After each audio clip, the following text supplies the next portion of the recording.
How's it going, guys? ThunderBuddy01 here, along with Chaos Mox, Clay Ranger 143, and the current time is 11:59 p.m. Eastern Daylight Central Standard whatever time. Christ. Yes, that's the OG.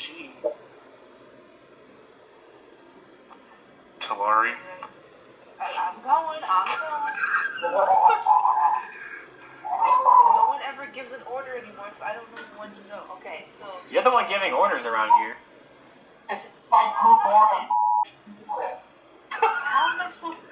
Just go. I'm Clay Ranger 143. What's up? Hi. I'm Radioactive 400, like that one simp one time who joined the server.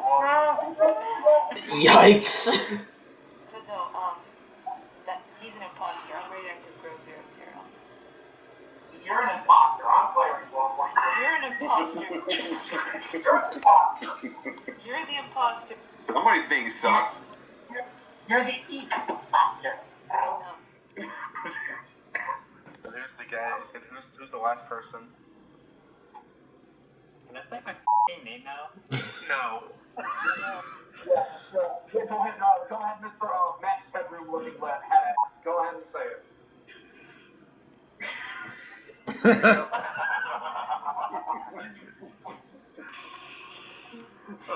Anyways, this is SBC Ashland 9467. What's up? Alright, let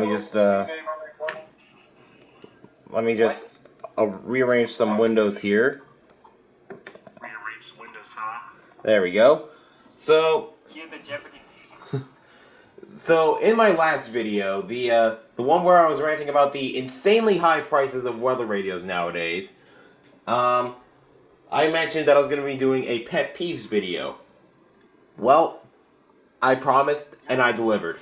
Unlike President Trump. The person that'll be exiting out of office on the 21st, correct? I think. Yeah, I think the 20th or 21st. Well, I was close, okay? She said. Is that offer? No, you gay It's not like we're gonna get anybody better after Trump anyway. So. Good point. Good. But let's not talk about this. This is not politics. This is about something that has been on Nicholas's mind for quite some time now. And by quite some time, I mean literally 6 years. So, For a long time. yes. So, we're going to be talking about some of my major pet peeves that I've noticed with people whenever they collect radios. Or if they're not collecting, they're just using them. And they're recording videos and putting them on YouTube for other people to see. Kind of like this video. Except, there are some instances that need to be discussed. And we're going to be going over quite a bit because I actually have a lot of pet peeves when it comes to these radios. But first of all, the first most important one, and holy shit, my camera is already getting hot on the bottom. That is definitely a good sign. Welcome to the world of so many handicaps. So, the first problem, leaving the radio on tone mode.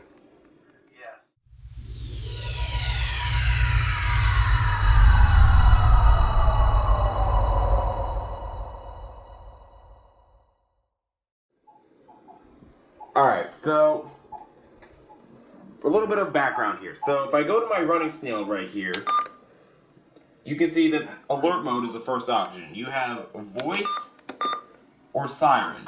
Now, some radios say it as tone, some say it as siren. And on some radios, it gives you an option to put it on display mode, which basically completely silences the radio siren and just flashes the light and scrolls the alert. Now, display mode, I don't have an issue with, especially when it's super late at night and other people are trying to sleep. Not to mention that I have over 70 radios. 80. Well, still, you have quite a bit. Yeah.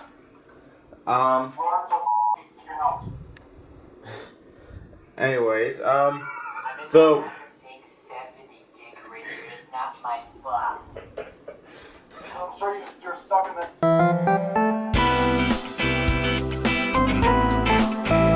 Display mode, I don't have an issue with because, well, some people need to get some sleep anyway. Voice mode is something that I really recommend, and actually what the National Weather Service recommends, because it'll sound a siren for a couple of seconds, and then it'll turn on the broadcast. I'll do a semi-quick demonstration here. Obviously, since it's late at night, I'm not going to do it for like the full 8 seconds. Yes. Yes. What do you post in chat? Weather Radio Museum. Yes. I agree.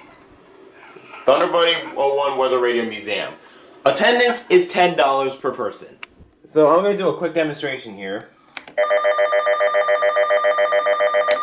to 15 knots in the afternoon. That's kind of a quick demonstration. It's not... All the radios are running still.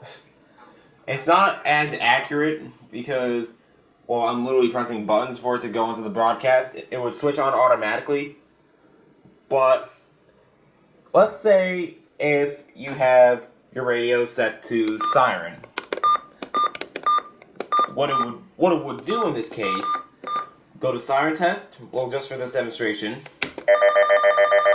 It'll literally do this while you're trying to talk, or while the radio's trying to deliver you the important information, which is what the National Weather Service does not recommend you setting your radio to. And for that reason alone, you should always set it to voice. Now, if you just simply don't know... Wait, what were you saying? I do have one question though. What's that? Why the does tone mode even exist? Exactly. Exactly our point. Dude, all it does is just go for 5 minutes or more, depending on the radio model itself and manufacturer. Like, what good is that? What good's that? Either Like, that how can or... No, I want information. Why is it even there? Just put the fucking voice mode and display and be done with it. Exactly. Or it could just be just like my broken 12262 that constantly goes off regardless of what alert mode it is on, and it won't shut the f*** up. The HH50B, wait, what? Shut Just saying. I mean, you're not wrong. But anyways, if you get a weather radio and you're... Now, here's the thing. If you just simply don't know what the difference is between tone and voice, I understand that. I would recommend looking at the owner's manual to understand what the difference is. But if you actually know what the difference is and you purposely set it to tone, you deserve a big slap in the fucking face. And yeah, you deserve a big slap in the fucking face. Literally to the point where your fucking body jiggles and fucking vibrates to the fucking ground. That machine gun. Yes, it is. And quite literally, if you leave all of your radios set to tone... Okay, actually, you know what? Let me rephrase that. If it's for like a one-time deal where it's like you're celebrating 4th of July or something, I get it. Just as long as you set it back to voice later on, that I don't have an issue with. But if you leave it on tone every single fucking day, that's where I have an issue. It also runs the risk of you blowing your speakers out on your own radio. Exactly. Yeah, especially if you're like Michael over here. Yes, I'm calling you out, you North Carolinian head. Especially if you're like Michael over here, where you leave your Sangian on high. Hey, at least I didn't do it constantly like Jamie until the fucking speaker blew. Wow, I guess that's true. Damn. Yeah, Yes, Jamie, McLean County WX, I called your ass out, send the blue-haired bitch after me, I don't give a fuck. The truth hurts. Damn. Sorry, not sorry. It turned to a roast contest now. Pretty much. Well, it's deviousness. What do you expect? What the f*** do you expect here? Anyway, so... What do I think those use the MacBook? It's called the Fat Fuck.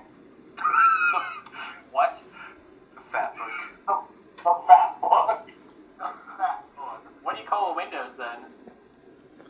Windows. No, I'm sorry. No, I'm sorry. Windows.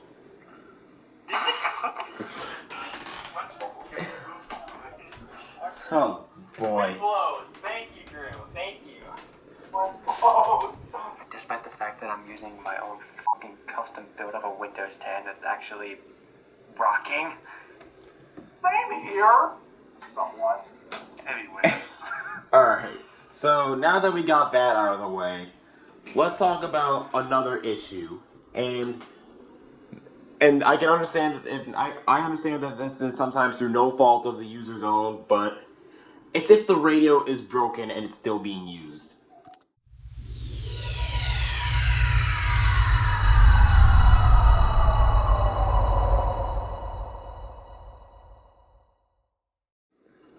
Now, like I said, I have no issues with the radio breaking on its own, and it's not the user's fault. Like, for example, my WX500, which is currently unplugged, this is known for having a decoder issue where it won't even decode any single alert that it receives. Whereas its so-called predecessor, which really is its successor, try saying that 10 times fast, which is this thing. This has decoded mostly every single alert that it's got since 2018.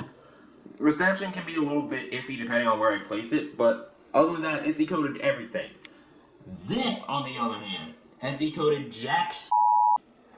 And Javier's WX500, which is now Katie's WX500, has decoded one alert.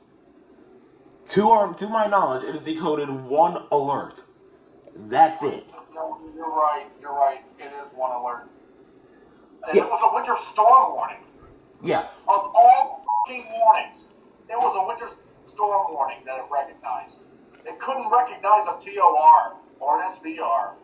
Yeah. Not that, a f***ing RWT. It had to be a goddamn WSW. Exactly. How fucking random can you get? It is. Well, I mean, it is using, so. That has nothing to do with the WX500 not activating properly, dude. Yes, it does. Yes, it does. Because you made the piece of shit. And it That rhymed. It doesn't even work. It doesn't even work. And I've had that thing since 2019. Wow. It was reviewed in season 4. It still hasn't gone off. I've had my WX500 for quite literally almost a year, and it's been decoding jack shit. So I feel your frustration. Can I point out? Okay, go for it, Rox. Can I point out something as well, Nicholas? What's that? It's not only your WX500 as well, but I mean, also it was also similarities to your first Honeywell. Yeah, my first Honeywell. So, now, if you guys saw last week's weekly test video, you would have saw that my Honeywell, that I had a Honeywell that was actually going off. That was actually my second Honeywell RN507W that I purchased. My first one that I got a year ago, back in 2019, 2020, like end of 2019 or early 2020. That radio wouldn't decode anything. The speaker was loud as shit. And that demonstrated in season 6. yeah, I just realized we might have to redo that episode because the Honeywell that I have now is so much quieter.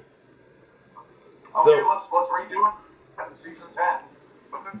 Alright, stay tuned, y'all. Season 10 of radio reviews. Anyways. Also, one last thing before I get to before Ashlyn speak. There's another radio I will complain about as well that has similar features, but actually, it's not even broken from from years past. It's broken from the start. And what I mentioned is the running snail. Yes. Because it crashes every time. That thing is just a piece of it should have just never been made. Yeah, the running snail MD319. So, let me showcase something. I believe this is the version 9.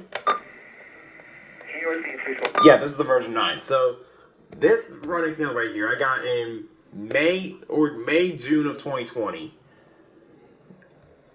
This has been crashing for every single weekly test that it's got since then, with the exception of maybe one or two. The time would get all messed up. The date would get all messed up. By the way, that I'll get into in another segment. The screen would blank out. It was, yeah. Worst case scenario, it would completely lock up. The buttons wouldn't even respond. I would have to unplug the unit and plug it back in just to get it to work. So, I reached out to Running Snail saying, hey, this piece of shit doesn't work. Can you please send me a new one? They did. This is the version 17 back here.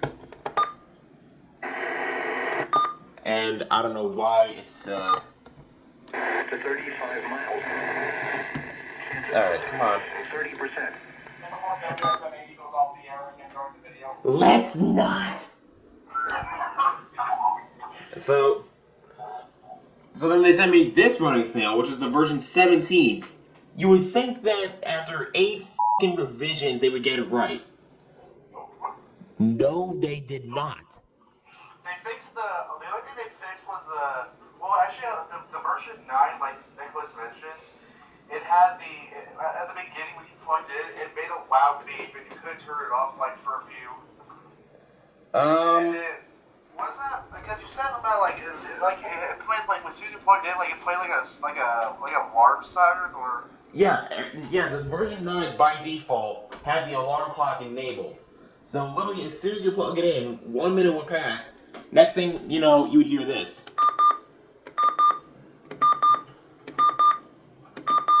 That's the only thing they fixed when they made the version 17.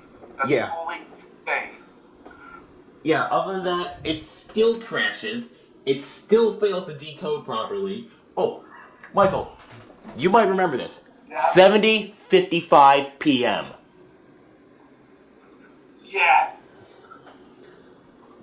This thing, this monstrosity of a radio, is so bad at decoding at times that it legit messes up the time, the expiration time, which basically causes either the warning, watch, or advisory lights to just stay lit forever until you reset the fucking thing.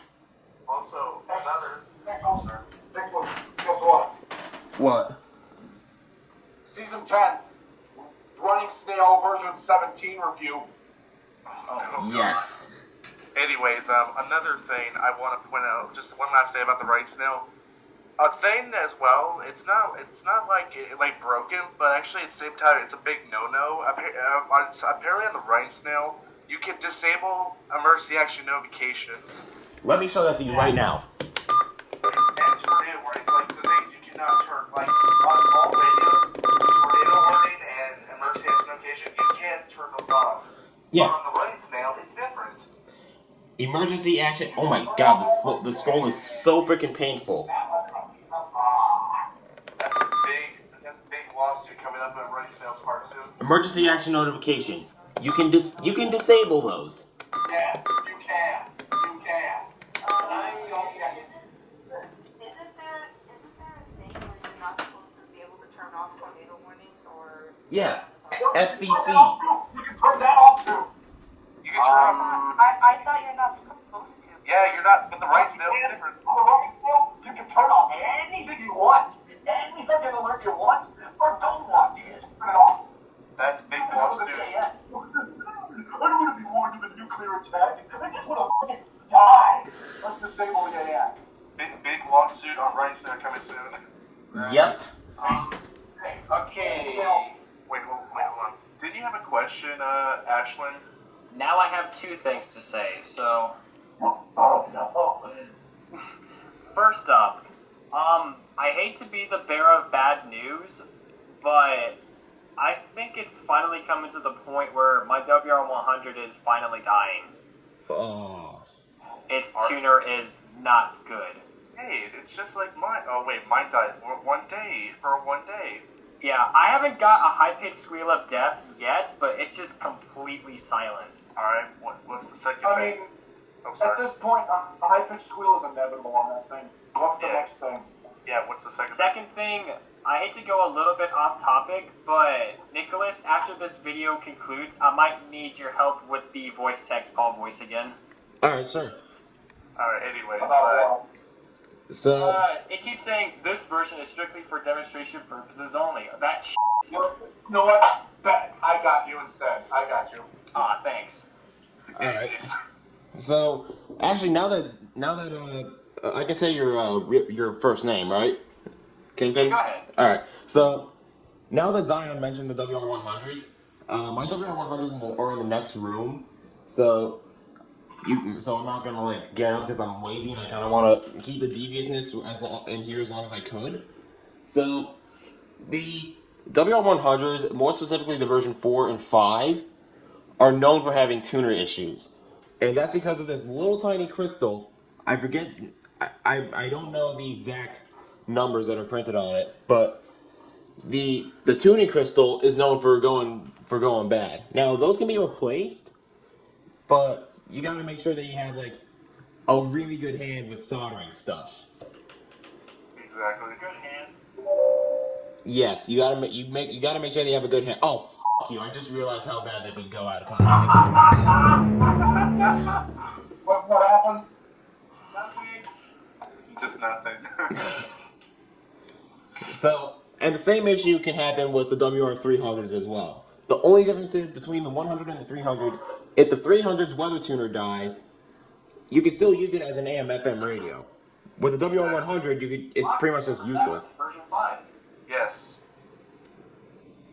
Now, the Radio Shacks, like the 382, the 521, the 262, I'm not sure if this is the case with the 261s, but the 260s and the 093s, I believe, are also known to have this issue. So the tuner would go out completely. They are. The buttons would just completely break, like not be usable at all. And it would basically just render the radio completely useless. One of my 519s actually has an issue with the tuner, but it miraculously still goes off. Same thing with my 382. Yeah, the 382 I have as well. Like when I ordered mine, at first it worked for like just like a few days, and then like during like a week later, I thought the tuner died out because I plugged in, like listened to the broadcast and nothing played out, and then I simply unplugged the 382 for at least a few hours, and it just revived itself again, and then it died again, and then revived itself again. Yeah, it's just the 382 tuner is just so wacky. Yeah. And unfortunately, the same can also be said for the 522s, because my 522's tuner is actually starting to die out as well. And unfortunately, I'm gonna have to shell out $50 to get it replaced. Thanks, kids. Yay, kids ruin everything, just like how they ruined Fortnite. Okay, I'll stop. Dude, goodness. we all were kids once. No, I said Fortnite. I know, but still, we all were kids once. Yeah, but not as bad as the kids now. That's what I'm getting at. I grew up old school games. Roasting aside, you can tell this is very devious. So, and then there comes the radios that. So here's the thing. So sometimes when people buy radios and they die out, sometimes their first intention is to destroy them. Personally, I'm not for that idea because I believe in salvaging the radios for different purposes. Like, all of my dead radios that I still have here, like my first 74250C with its pretty much borked tuner, my first Honeywell with its borked decoder, my black and yellow FRX3, which is pretty much just dead because the charger port on it broke. Javier's old version 5, which the tuner on it died. And my first 521, where the tuner and the buttons died. What were you saying, Javier? I said big sad. Yes, big sad indeed. But yeah, so those 5 radios, I still have them. They're not being powered on, obviously, because they're dead. They are actually stored in my closet, and I'm keeping them for parts. So let's say if my 521's buttons start to fade out. If I really wanted to, without risking the radio breaking even more, I could literally just take the button sheet from my old 521, put it on the new one, and then boom, I have a new set of buttons. Yay.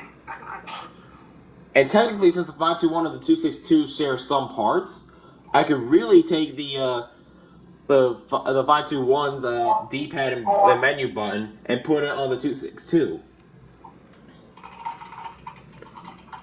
So, Michael, did you disconnect this whole time? You Discord. It's not sending the fucking file. Oh, Big oof. ouch. got it on Discord. Anyways, Absolutely. It's Dick Sword. so I'll send it later. now one thing that really pisses me off, and Sorry, I'll send it later. Okay. Okay. one thing that really pisses me off is when people buy radios to destroy them later on. Like, Exactly. Are you version 5 is dead? Oh, I ran across that video several times. That was pretty funny. you guys are here laughing at a radio's brutal destruction when it could be saved for parts. I mean, Oh. not to rub that in with my version 5 after an incident. Don't bring up that ever again. Yeah, I won't. Yeah, so if you buy a radio where there's nothing wrong with it and you destroy it, you deserve a slap in the face. There are people who, okay, if I'm misinterpreting any jokes, I apologize. I can't pick up on jokes that easily compared to some other people. But if you buy a radio to intentionally destroy it, a perfectly working radio, and then you just decide to say, oh yeah, I'm gonna take a fucking sledgehammer to it and just pound it like I pounded my like, Well, they do that, like, they buy a new weather radio off of either Amazon, Facebook Marketplace, or eBay. They buy it, they destroy it, they do this for YouTube views. That's what I've seen in a pattern. yeah, like, So stupid. Okay, now, there's an exception. If it was a rights deal, it'd be different. see, that I could tell is a joke, but like, if I were to take, say, my Spark over there, if I had gotten another Spark and I stupidly decided to just take a sledgehammer to it and destroy it, or run it over with my car, I would be kicking myself in the foot, because Sparks are rare, they're expensive, and they're packed with good features that make it stand out from any other radio. Exactly. WR100. Sober, you should punch yourself in the. Wait, what were you saying about punching me in the? If you destroy I said destroy your black and silver, and you should punch yourself in the. Well, I'm not gonna destroy my black and silver. I've had that thing for I know. I've had this thing for like 6 years. I'm not gonna destroy it. Man, I want to believe that's all my radios I've had for 6 years. Man, time flies.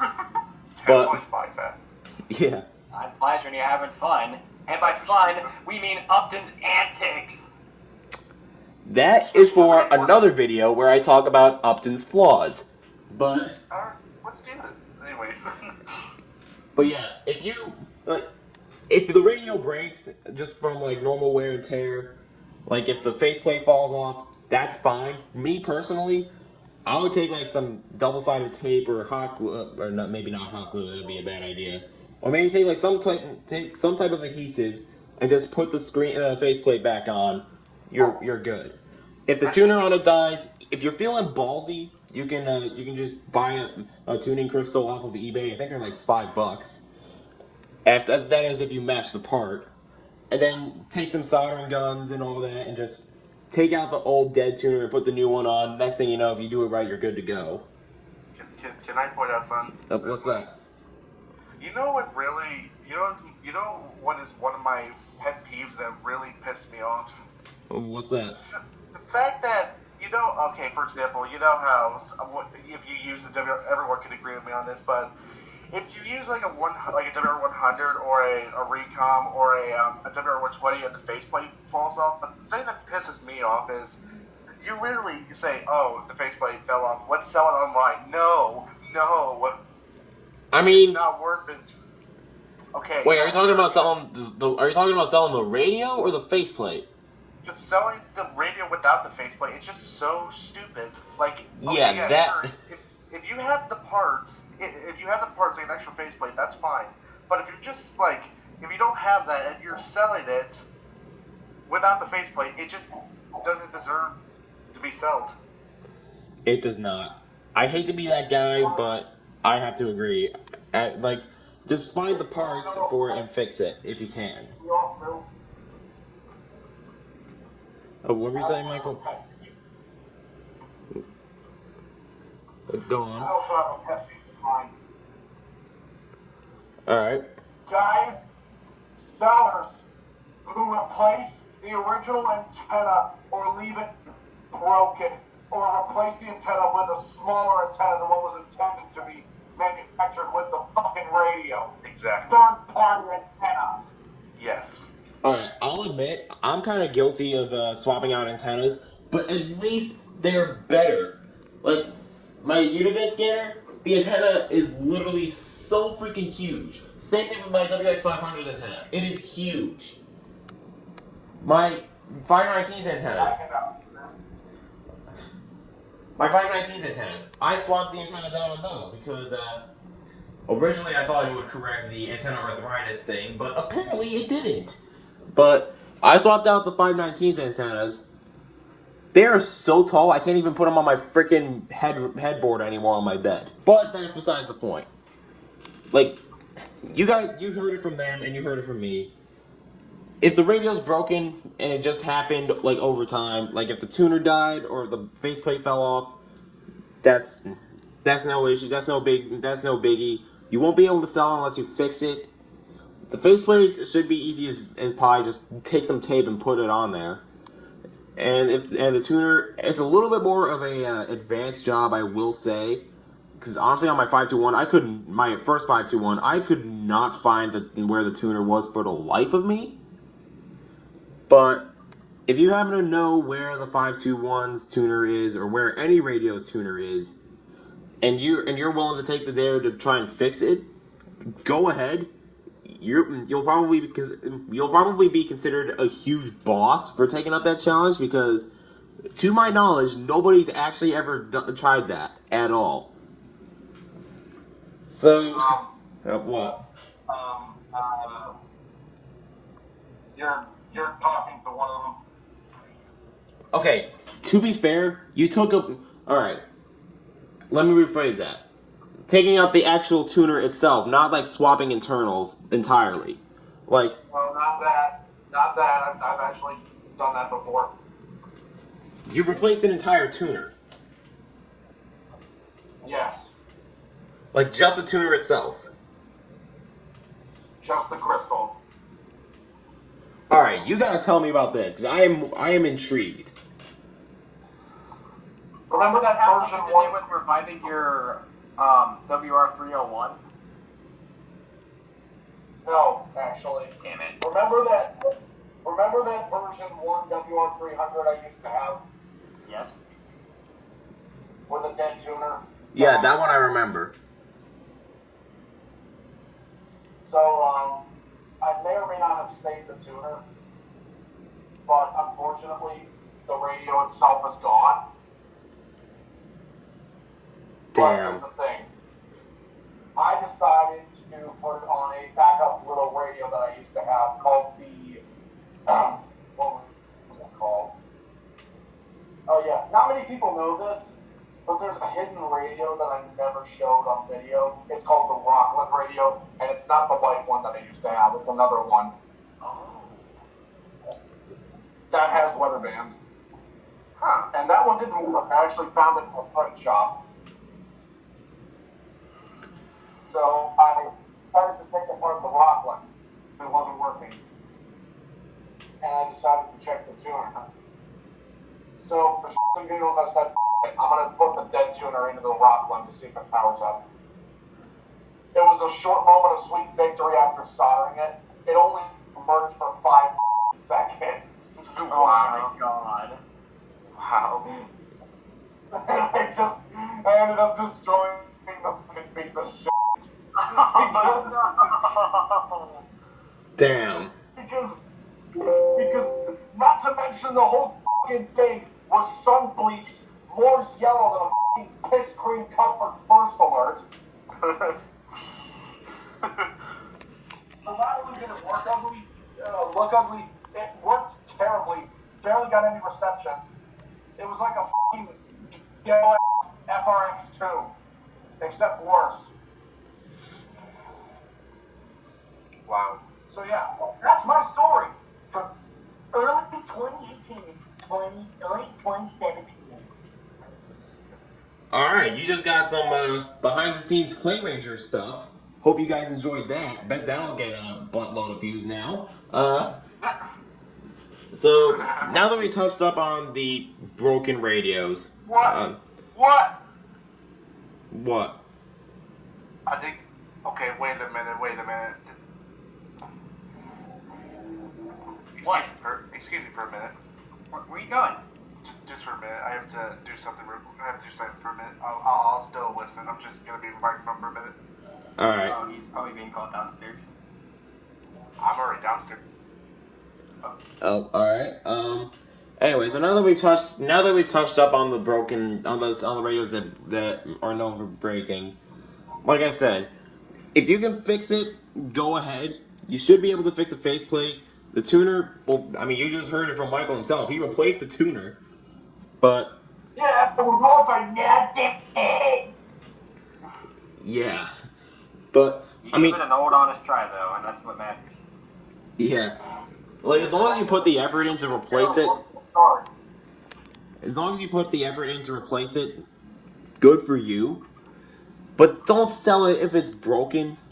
Like if it's a faceplate that fell off, if you still have the faceplate, put it back on. I used hot glue to put my faceplates back on.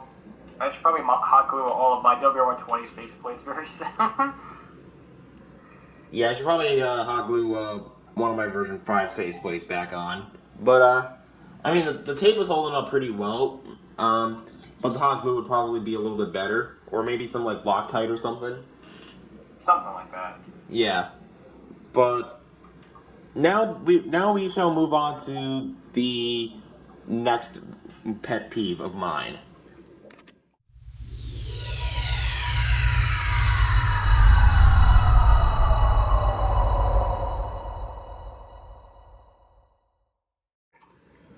Alright, so thank you, Mox, for bringing this up off camera. This is more so of a seller thing to me, that from what I've noticed, and I believe this is more so on Facebook Marketplace than it is on eBay. Amazon definitely, because they have their own shipping service now, but this is more so to Facebook Marketplace or Craigslist. Well, assuming anyone even sells radios on Craigslist. You want me to look it up? I'll be damned if you find any. But, Alright, I'm gonna go investigate. Alright, so this mainly pertains to Facebook Marketplace. Now, this is only like for a select few listings, but if you're selling a radio, this isn't like a major pet peeve of mine to the point where it would like just have me steaming at the ears, but personally, I would recommend if you ship the radio. I mean, I'm kind of guilty of putting stuff on Facebook Marketplace and not shipping them anyway, but it's like different stuff. Well, hey, I found some other radios on Craigslist. You actually found one? Actually, you know what's funny? Can I share my screen real quick? Yeah, go ahead. I'm about to show you something funny. Okay, hold on. First of all, let me just use this as the default screen. Wait, I did not want to. Hold on a minute. Here we go. Alright. Now, assuming my Discord will load it, and I see a huge blob of green. There we go. Sorry about that. Wait, Anyways. Uh-oh. I'm using the emergency. Sorry if I look at the Marketplace rarity chart list. Yes. Ignore that, but look at this. Radio. What the hell is that thing? I don't know. But guys, you might see something even funnier. I like how I search up weather radio, right? It says weather radio. Yeah. A shit ton of cars! Jesus Christ. This is weather radios, huh? Craigslist. What is this? This is not even. That's a nice car, though. Anyways. So. Oh, that's a nice. Sorry. Yeah, I'll keep my screen open. If I find anything, I'll keep looking. Alright. So, personal preference, even though I'm kind of guilty of not shipping anything on Facebook Marketplace whenever I sell stuff, and no, it's not radios that I'm selling on Facebook Marketplace. It's just stuff that it's just junk that I have that I'm not really needing anymore. Personally, I would recommend if you ship, because from a buyer's perspective, it's a lot easier and there's more opportunities. Like, I'm trying to think of a good example here. Now, Antonio, some of you guys may know him. He's in the Pittsburgh area. He monitors KH35, WWG53, I think. But he is one of those rare radio hunters. And if you guys see right here, I'm actually in a rare radio group. If I could zoom in, right there. So, if you see right there, rare radio notifications, that is a group DM that I am in, and that is a group DM that Antonio is in. He has found a lot of rare radios, and he shared them with a lot of people. And some of those listings, and Mox, if you could pull up the rarity chart once again. Oh, okay, here you go. So, Antonio would match the radio that he would find with the chart here. So, yeah, like it would be either a 1-star or 2-star, which I don't know why there's no 1.5 star if you have 0.5 and 2.5. Uncommon, 1-star, 2-star, 2.5 star, then the free stars, which are the most rarest. Yes. So, personally, if you find a rare radio, even a rare one, like a 993, which now for some reason is incredibly rare. I remember getting mine back in 2015 when they were super freaking common. But yeah, if you find a radio on Facebook Marketplace and it says local pickup only, unless you're in the area where the pickup is offered, like, let's say for example, a radio is listed in Shelton. I could theoretically drive from Trumbull over to Shelton to pick it up and purchase it with cash in hand.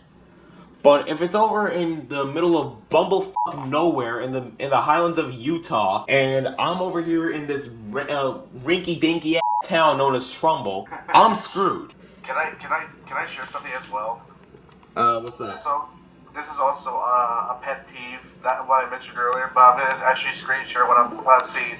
Alright, let me, This is what I mean. Let me. This. Yeah, like, don't do that. Don't do that. Just don't sell this. It's not worth it. It's sun bleach and it has no faceplate. I saw that just recently. It's so nasty. Just don't sell that. Yeah, that's nasty. Yeah. Okay, I'm coming. Pet peeve for EMG. Here, I'll send a chat, Haley. When you're off-roading and you get the following message: clutch overheating. Oh goodness. Alright. It's sponsored by Sharpie. Sharpie? Oh, it's the Sharpie But 120. why would you sell it like that? That just doesn't look appealing to. And they don't even ship. They're asking for $12 and they're not shipping it. It's so stupid. It's not even worth it. Where's Yes, the it's really not. It's gone. Like, literally. Alright, I just realized my battery's about to die, so I'm gonna wrap this segment up and I'm gonna swap batteries. But basically, if you're selling a radio on Facebook Marketplace, regardless if it's new or used, Just as long as it's not used like that. If you're selling a radio, new or used, I would recommend offering shipping because it opens up a whole other audience that wants to collect these things. Because local pickup, why does my voice keep cracking? I'm 20 years old and my voice is still cracking. That is sad. I heard that. Hey, you're not the only one that has to deal with their voice breaking. I have to deal with that shit every single freaking day. So you feel my pain now. Yes, well, it happens to everyone, really. Yeah, true. But, yeah, like I said, whether you're selling a used or new radio, please offer shipping. Because it opens up a wider range of audience and a wider range of buyers, too. So you could literally get more people that are interested in buying the radio, whether it's for like first starting off or building to their collection. All right, so I'm gonna get into the next feature, next pet peeve. I am gonna go swap out this battery before it dies. So I will be right back.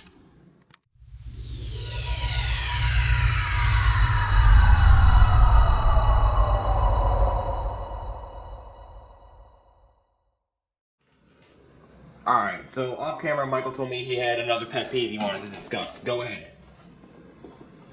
Now, this is something that you have brought up to me several times before, and as well as other people who that you have seen where they have done this. Granted, I'm guilty of the same thing. I'm guilty of the same exact thing. But this actually bothers me quite a lot. I just don't really know it as much as Nicholas does. But, yeah, let's just say that, yeah. Okay. So, this pet peeve, not only from me, but from Nicholas. Nicholas especially. People who don't set the time on their radios. Thank you. That is one of my number one pet peeves. So, there are people, and yeah, Lunar Wave, you're not in this call, but you're in this group DM right now. I'm calling your out. So, literally, what people do, they just, actually, they unplug, when they're setting up the radio for the first time, they would plug it in. Oh, I just realized this is the version 9. This is gonna blare its alarm in my face in any second.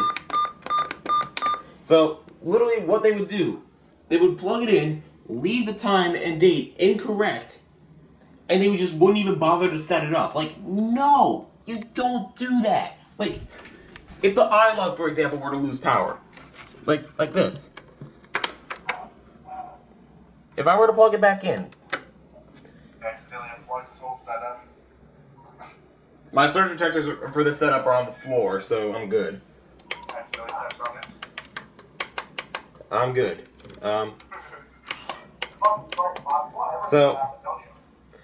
So literally, people who plug in their radios and leave the dates and times on incorrectly without even bothering to set it up, there's a setting you can go to change that. Like, look, I'll do it on the running still right now. Set time. It's currently, let me reference my watch here, 10:52 p.m. Date, January 15th, 2021. Now, the iLove, this was covered in, I want to say, wait, Michael, was it season 8 or 9 that you did the iLove? It was covered in season 9, and that actually has time syncing with iPods and iPhones. Because the idea is, on the iLove, you put in your iPod Touch or iPhone into the top slots there, or whichever one of the two, and it will automatically sync the time. It's kind of similar to the Oregon Scientific WRB 603, except reversed, and it uses a completely different third-party device with the radio, just that is compatible with that peripheral. But it does the same thing. It syncs up the time with your iPod or iPhone, and it just applies it to the radio immediately. Now, the WRB WRB 603 does the same thing, and that was covered in season 7.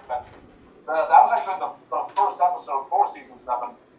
But it was demonstrated. It does have a few catches, though. Sometimes you can't, do it in all circumstances. You have to do it a certain way to have it. Like, you got to set the time on the weather station first. Or maybe it's the weather radio. I don't remember. It's the weather station first, and then you put the radio on the charging dock, and then the weather radio syncs with the weather station. Yeah, I thought so. That's how it works. Because, the weather station isn't what actually syncs the time up with the handheld. Not the radio itself. Although you can set the time on the radio individually, you can't do both, one at a time. If you do the radio, let's say that your radio is on the correct time, but your weather station is not. If you put the radio in the weather station, it will reset the time to whatever time the weather station is set to. But with the iLove, you don't have that issue because the iPhone and iPods have synced time from Apple's time servers, which, by the way, still work. I can vouch for that.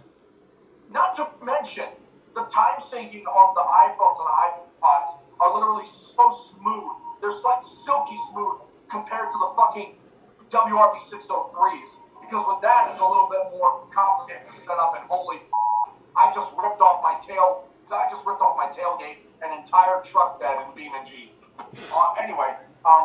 So back to the time stuff. So about the time syncing, only certain radios can have that issue or feature. I say issue because the WRB 603 kind of has an issue because you have to make sure the weather station is set up properly. And for those who don't know, when the weather station has to be set up to that specific time, it'll end up confusing the shit out of you. But that's besides the point. The point is, when people don't set the time, I'm guilty of the same shit, but that's just from pure laziness. And I admit, I do trigger Nicholas about it almost all the time, just for the lulls. But if it's something serious, my OCD can't help it. I just don't show it as much as Nicholas does. To see a radio in 2021 that has the date 2005 or 2002 on it, it bothers me and him. It bothers the living crap out of me. Not to mention, you know what else? Speaking of the time, you want to know another pet peeve that I hate? What's that? People that just set the time, but not the date. Oh, no. And you, radio. God damn it!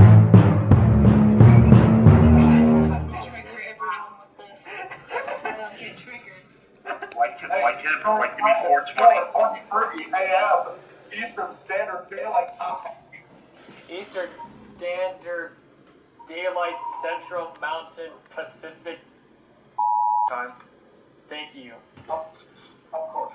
Anyways, back to the serious stuff. Another thing I must mention is that another pet peeve, when people accidentally set it, I say accidentally, but they're really doing it because they don't care. Some people I've witnessed, they set it to just AM or PM without even caring. Exactly. this. Also, another thing. With the Sangean CO100 and the Motorola MWR839, along with the First Alert WX268. And I believe the Honeywell RN507W as well. Yes. People who know the atomic time or station time feature exists, but they don't use it, leaving it on the wrong date and time. What a waste of a filter. Yeah, that bothers me. Alright, I will say the WX268 is a pain in the balls to get it to work with that feature. The Honeywell, I noticed, is a lot easier to use with that. That I will give Honeywell props for. But the Sangean and the Motorola, it's like, you can use it. There's literally a button that you can press to have it sync with the radio station that you're listening to, provided that it has RBDS and is sending a time signal over their stations. But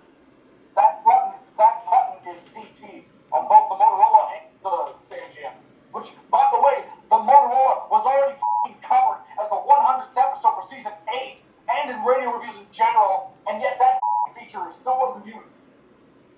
Wow. Wow. Jesus Christ. What was that? There was another pet peeve I wanted to mention. But- Now, Nicholas, you can probably remember and vouch for me. It involves your vector you have. Now, the one thing that I hate about radios is on some radios you can actually go back, but on the vector you're gonna understand in the middle what I'm talking about, Nicholas. But on the vector, once you accidentally skip an hour, you can't go back. You have to keep going forward. The Vector, the 74-200, and let's see, I'm trying to think of another radio that has that issue. ER210. The ER210, the ER310, the WR11, that one too. Yeah, the WR11, that son of a bitch. It's so bad. Instead of have a choice of going back and going to the hour or minutes, no, you got to keep going forward and keep going to get to that time again. Hey, speaking of up and down, giggity goo, and side to side, but hey, anyways, yeah.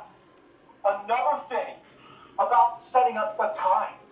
Some Radio Shack models, the 991 and the 993, looking right the at you two. You can only go to the right side when setting the time.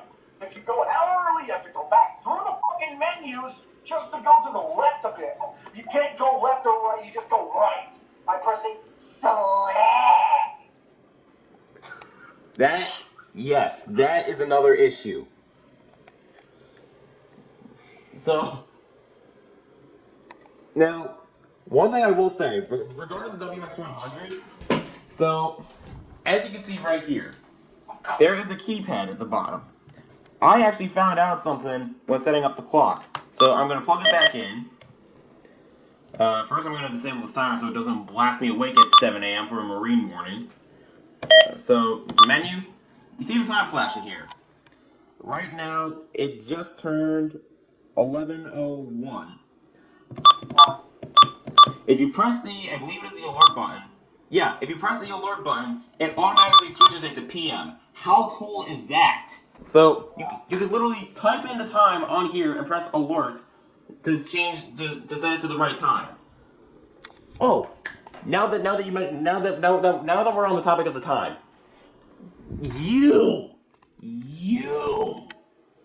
the Spark ITR2BT, I am looking right the absolute motherfucker at you.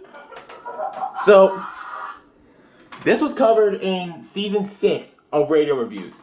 You notice the time. The clock is too fast. The clock is too fast. That is because of a firmware glitch that Grace Digital did not even fucking notice. That is because of a firmware glitch, and hello, NorfolkSouthernStorm. You're just in time. You're just in time to hear Nicholas and me rant about people who don't know the time on their radios. Can you guys hear me? Yeah, I can hear you. Yeah. There we go. Alright, for some reason it wasn't connecting. Gotta love Dick Sword. But, Continue.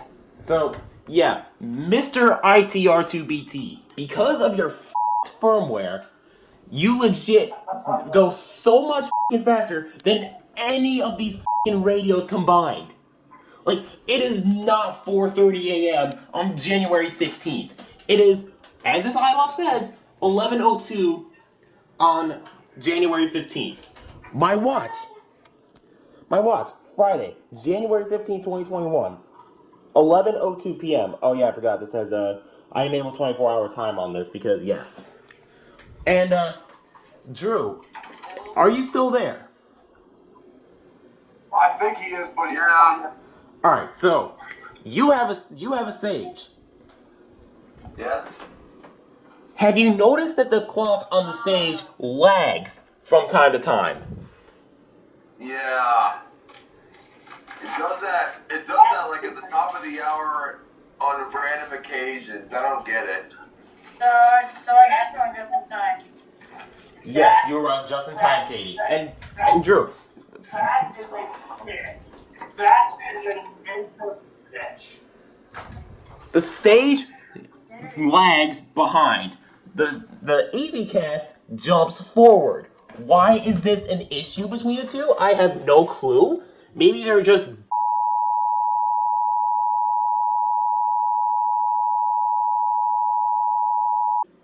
But... Yeah, so far my gray box's time is like only 7 seconds behind because of those lag moments.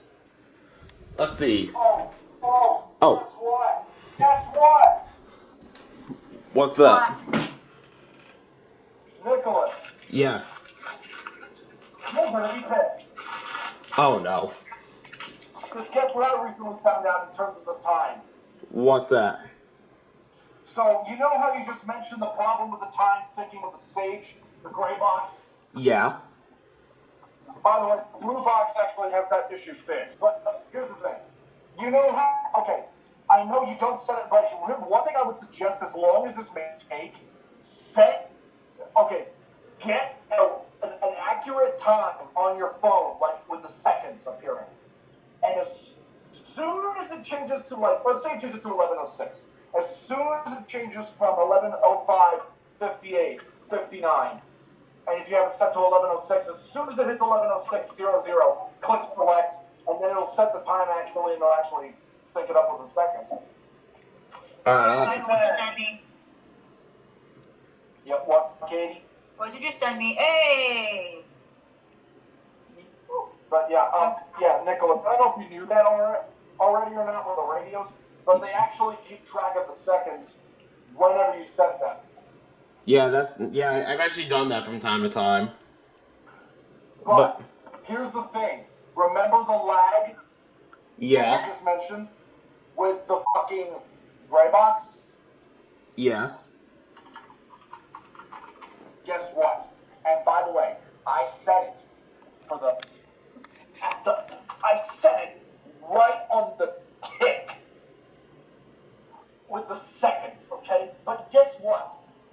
The fucking TFT has the same problem. Damn. Holy crap. The EasyCast loves to jump forward. The Sage likes to lag behind. I actually timed it on my Sage. It is about 13 seconds behind. Okay, maybe not too big of a deal. The Trilithic is literally a whole minute ahead. Literally a whole f***ing minute. When was the last time you ever changed the clock on your Easy? I honestly don't remember. I know there's a time correction feature that I could configure in the Trilithic app, but I don't remember the last time I changed it. But I mean, a minute fast is not too bad, but at the same time, it's mainly like I was like completely off, like January 1st, 1964 or something like that. That's when I have an issue. Nicholas. Yeah. Right now, guess what my TFT is doing? It's about 37 seconds ahead of itself. Oh, goodness. And I already set the time. How these clocks just jump ahead, it boggles my mind. Like, thankfully radios like the Sangean, the Motorola MWR-839, I guess you could also consider the WX268, and the Honeywell RN507W. I'm not sure if this applies to the PCR 507W, which is literally just an RN507W, but with a projector clock on it as well. If you get a radio, if the batteries die on it, because you absolutely love to kill the batteries, which I will get into next. If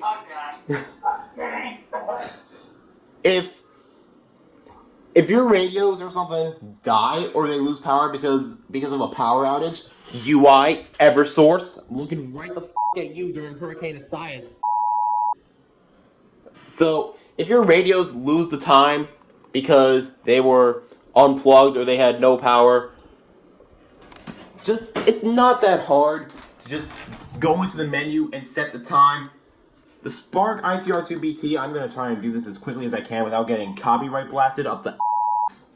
I believe I have this muted. Yep. So look, literally, menu, 11. Let's see, it's 11:10. And because this clock loves to run fast, I have to set it behind before it jumps forward again. So, just set the times on your radios to be correct.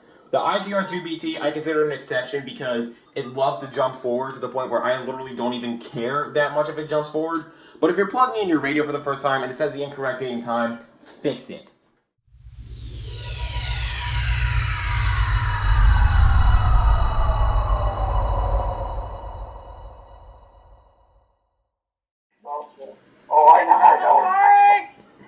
So, Forgive me. you can hear the commotion. So, now, I understand if you're doing this to just keep the power bill low. I probably jacked up my power bill like $400 or something like that just from having all these radios on. But the radios have DC power for a reason. Or in some cases, AC power, because some of them are special, like the J-Win. So, Lives matter. anyways, so power cords exist for a reason. I understand finding space for plugging stuff in is hard. I understand. But don't be murdering batteries by putting them in your radios every single time. Because not only is it just killing batteries at this point, it's probably going to be wearing out the battery contacts too. It's going to be wearing out the contacts on the radios and on the actual batteries themselves. It's going to be an endless money pit. Well, then again, yeah, my collection is an entire money pit as it is. But it's I am actually switching over to rechargeable batteries. If you're going to put batteries, as long as the radio supports it. I know some older radios don't support rechargeable batteries. I don't think Midlands do either, from what I heard. Well, by the way, you're welcome for taking my advice, Katie, from the first episode. But anyways, guess what? For rechargeables? Yeah, rechargeables, but hey. Fun fact, the Recom R1630 and the R1650 do not work with rechargeable batteries. They just don't work. Like, I tried it on my 1650 several times. It would only work with alkaline, and that's it. I think I put Energizer ones in them, and it works fine. The Energizer rechargeables. However, what? It didn't work. That's what I have, and it still didn't work. Maybe it depends on when the radio was released, because I don't think rechargeable batteries have been out for that long. Well, hold on. Let me get mine. Let me check. I think mine's Energizer. Well, okay. I did buy the Amazon brand, the 8-pack, and I will tell you the Recoms do not like it. Yeah, they're Energizer. Yeah, the Recoms do not like the Amazon brand rechargeables. Well, yeah. Amazon Basics or shit. I tried putting them in both the 50 and the 30. No, the 50 I can somewhat understand because but you're probably gonna mention this, Nicholas, about batteries and whatnot. Yeah. To go along with that topic, so when you go and get radios from eBay or something, and then when somebody leaves in batteries. Thank you. That is like, I cannot tell you. Dude, my ESP 2100 came sealed with batteries in the fucking handle of the So did my Jensen. So did my Jensen. So did my 382. The Midland 74-250 that I got had batteries. Yeah, but, and not only was that bad, they were also corroded. Yeah. Same with the batteries in my 12262. Same thing. My Jensen, my 259. I got a couple other radios of mine. I don't remember which ones. I think it was either the 10 or one of them that takes 9 volt. One of them came in and had a battery left in it. Hey, guess what else came with the fucking treat inside the battery compartment? What would that be? What? I didn't say this. I didn't tell you guys this when it happened. But Rift Storm version 5. That came with batteries. Shoot, I completely forgot about Lake County. Oops. But guess what? What? The thing was dead. It was dead. And it wouldn't even power on. So I decided to open the cover. And what I found was horrendous. Uh-oh. The batteries actually leaked. Oh. And I have a feeling that the acid from the batteries has something to do with the dying tuner. Most likely. Probably. You know what, now that you mention it, let me check my 521 real quick. Because when I got my 521... being a version 5 as usual. So it's either the batteries leaking that cause it, or it's just a V5 being a V5. I probably should check the battery cake just to make sure. Alright, while Katie's doing that, my WX67, which is on the wall right there. And before you ask, no, I did not put the wall mounter on. I can't screw anything into the wall because I have plaster walls. But There is a little bit of a mess in here, but actually, believe it or not, the battery contactor is actually fine. Hey, Nicholas. yeah. Reminder with that little pointer you gave in season 3 about the first alert that your sister Alyssa managed to hang up a large peace sign in her room using thumbtacks. That's because she has a different. That's because her room had a different wall compound. I believe my sister's room had drywall or sheet, or I think it was drywall. The walls on my end of the house, like in this room and in my bedroom, those are plaster walls. The ones on the other side are drywalls? I believe so, yes. I have to ask my dad to confirm, but I believe the other side of my house is mostly drywall. So, but yeah, my WX67 over there. There was a battery inside, and while it was in the box, it was completely sealed. It looked like it was brand spanking new, straight from the fucking factory. I opened up the battery cover, and there's a 9-volt inside. Yeah, it's why. The 9-volt was so stuck on there, I actually had to pry the fucker off, and it actually broke one of the terminals on the battery itself. Oh, damn. Yeah, I've never seen that before. There might be a picture in this group chat.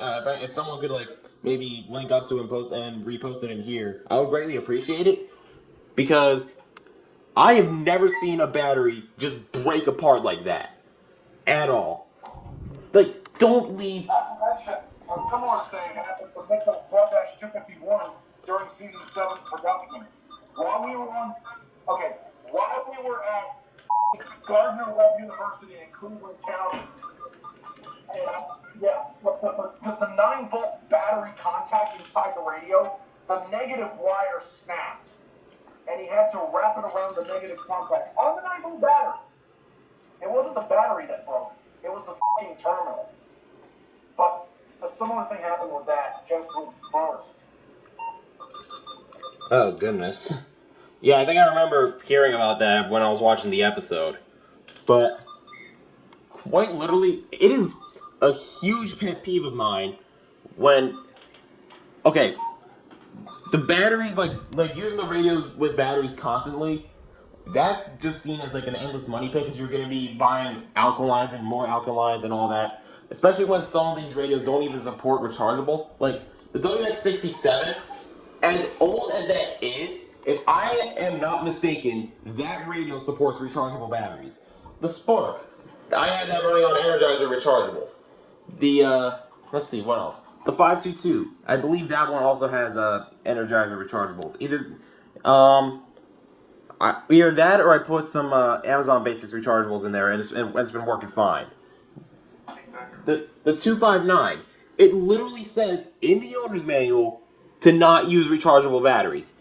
And that is stupid. Because you're just going to have to keep buying more and more fucking alkaline batteries, literally to the point where you're going to just be out of money because of the amount of batteries you have to buy. And also, these radios have power cords for a reason. I mean, yeah, I guess the downside of that is because you'll literally be having a fire hazard right on your floor. But at the same time, they come with power cords for a reason. Just use them. Like if you're out of space on your surge protector, I understand. Surge protectors aren't exactly the cheapest. I would honestly recommend getting some surge protectors if you can afford it. If not, I can understand if you have to like decommission some radios, but don't run them on batteries because that, especially if they don't take rechargeables, that's just going to cost more money down the line. And when it comes to when it comes to selling radios, don't leave batteries in the compartment. Because worst case scenario, you'll wind up having what happened to my WX67 up there, where the battery was so corroded to the point where I had to literally pry it off the contacts, literally to the point where the fucking terminal on the battery itself actually broke. Yeah. Don't sell us and leave batteries in the stupid compartment. Doing the unboxing of the 74-250. After I discovered that it had batteries, and I was like, come on, you guys know better than to be putting freaking batteries in a radio that you're going to send to someone that bought it?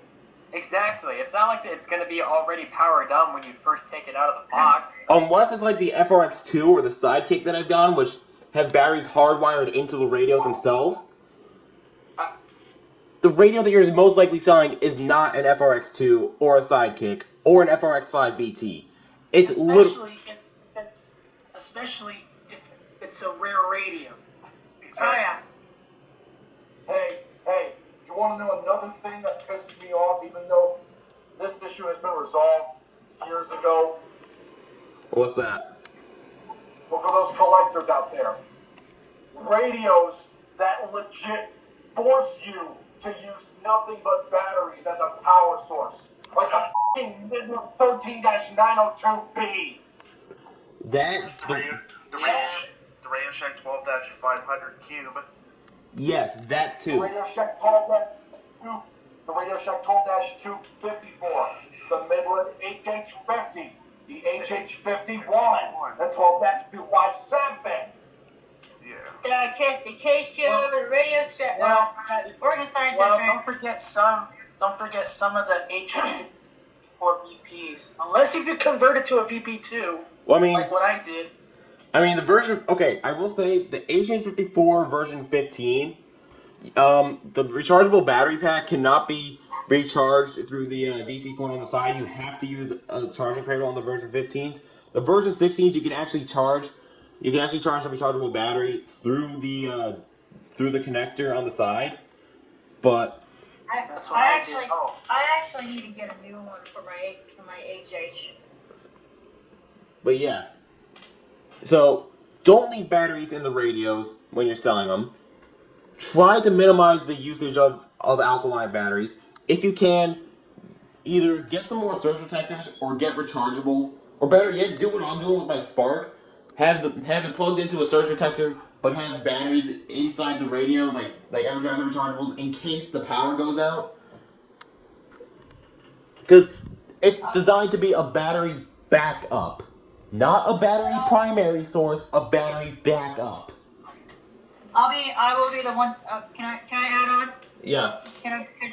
I was gonna say, I know I'm one of the ones guilty of using batteries, but the ones that I really use batteries on are the ones that can last a long time. Like, for example, the 120, the 100s, the Max Digital, the ones that you can switch off.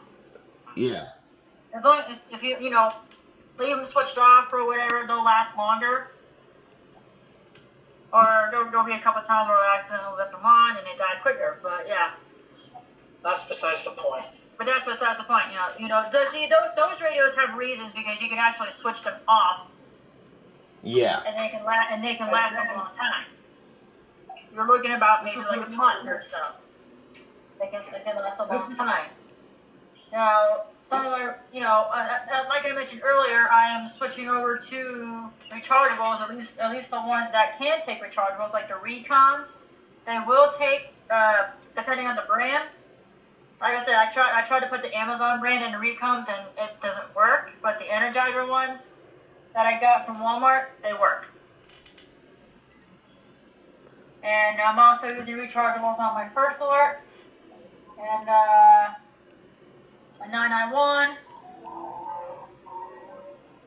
Hi, neighbor. The Unity Bearcat that I just got yesterday, that actually came with rechargeables. That's good. And a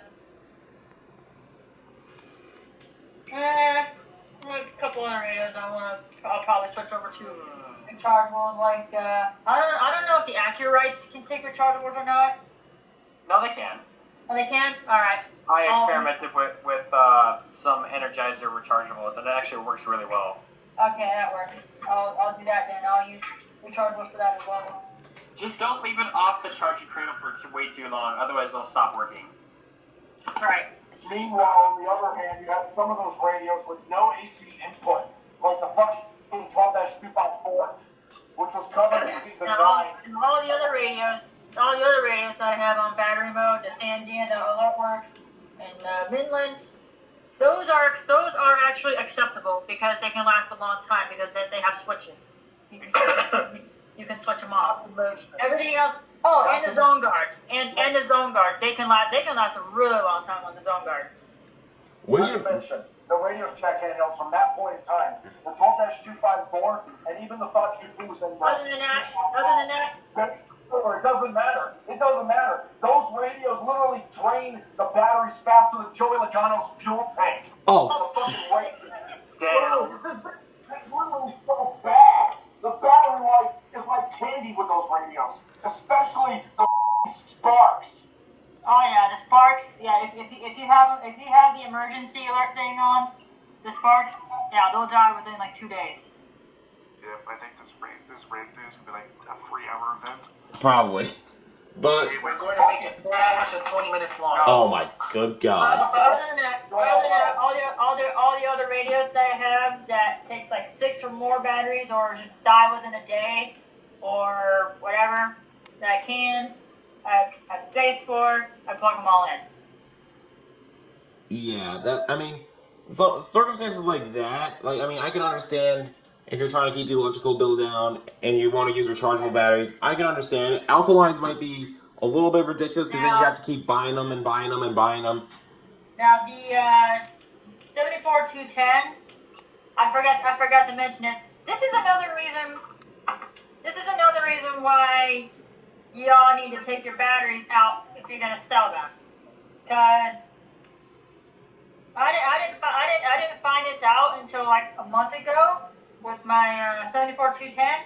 I go to look and see what batteries they take out of curiosity, and let's just say the springs are absolutely rusted. Oof. They are rusted as hell.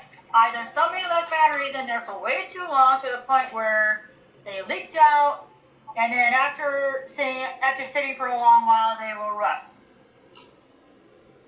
And it will not work on batteries.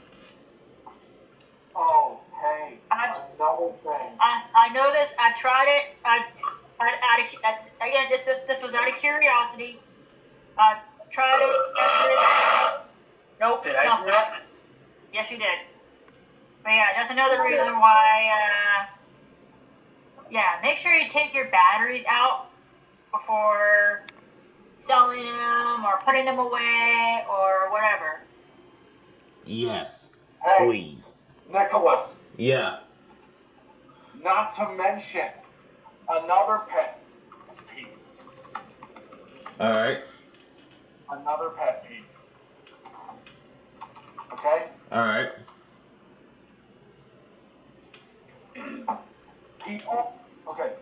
People who leave batteries in their radios to the point where the acid leaks out and just fucks everything up.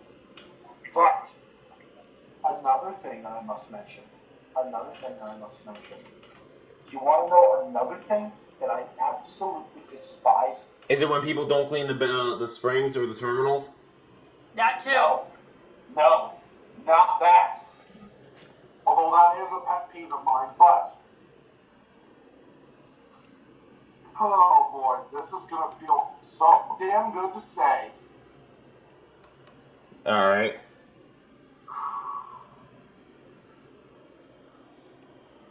This actually almost happened to me once. Almost. Keyword, almost. We're actually shifting. And we're actually shifting from the battery segment to the next segment. Okay? Alright.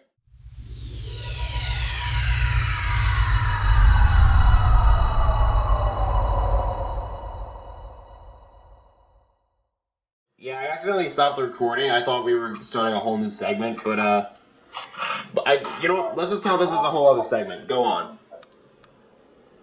Okay. Whole new segment. Okay. People who sell radios that say they work, but in reality they f***ing don't. This. Oh, yeah. Can I? That too. Scams. That's what they're called. They're called scams. Yeah. Talk about scams. Talk about scams. Oh, Nicholas, have you talked about this yet on your pet peeves? When people say the radios work, but they don't. That and talk about scams, also including overpriced radios. Overpricing, I actually talked about in a separate video. I'll for those of you watching, for those of you who made it to this part of the video, I will link the video that I just mentioned in the upper right hand corner of the video. But this will kind of like tie into that. But anyways, go on. I'm getting sleepy. Drink a soda. I already drank soda. I forgot I was going to say that. God damn it. There was something about the batteries. Alright, sorry about that. Continue. No, I don't know if you're still recording this, Nicholas. I'm still recording. Can I share example? Like, can I say two things? Yeah, what's up? Well, number one, I'm going to share an example of what you meant by leaving batteries in radios. Can I show an example? Yeah. This. Oh my god, that's terrible. And here's the second thing. Now, this doesn't, it's not like batteries. It's more like the rechargeable batteries for, like, the HHs. But, here's something that really also kind of pisses me off. But this kind of doesn't involve with, batteries, but it includes something that really pissed me off. Alright. When I ordered my EH55 at the time, and I had a separate adapter cord, right? Yeah. Not even, maybe a month, and then the adapter cord just died on me. It just died. Oh, goodness. And so the solution was, so I just came with the solution, since my WR100, my first WR100 didn't work, I just used the adapter for my EH55 as the charging solution. That sounds like a good idea. So. But yeah, it's just if you're selling products like that, like the EH55, and you don't say about the adapter being shit, and then people don't say that. It's just really pissy. It's pissy. Yeah, that pisses me off. But yeah.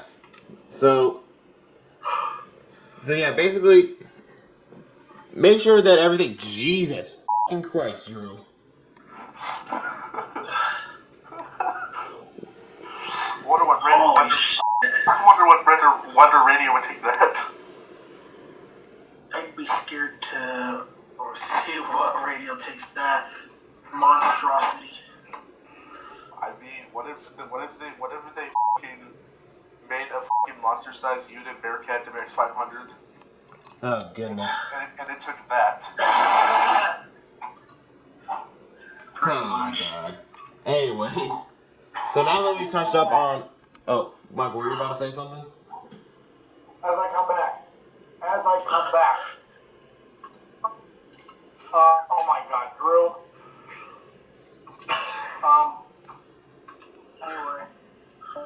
As I come back, I just thought of something. Alright. And rip Katie. Yeah, I don't know. Probably. So now that we've touched up on the batteries, let's talk about something that... Anyway. Now that we've touched up on batteries and all that, let's talk about something that Michael himself has personally experienced from Hurricane Michael up until the event of Pure Insanity 12, right? Yeah. And that would be the When signal. my internet disconnected.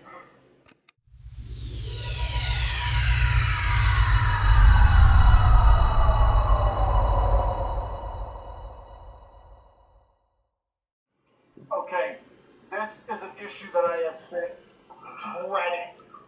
dreading ever since I've become an EAS in 2016.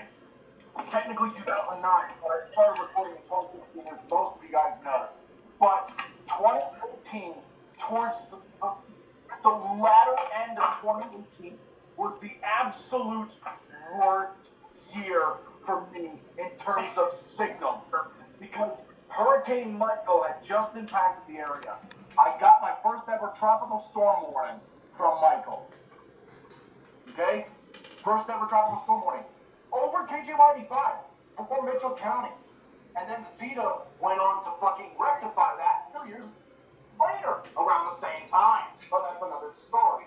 But anyways, yeah, at least Zeta did not fucking get rid of the signal. At least they didn't get rid of the signal.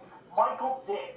For whatever reason, it took out the complete effect of signal tropho over here for a year and a half. A year and a half. Not kidding. From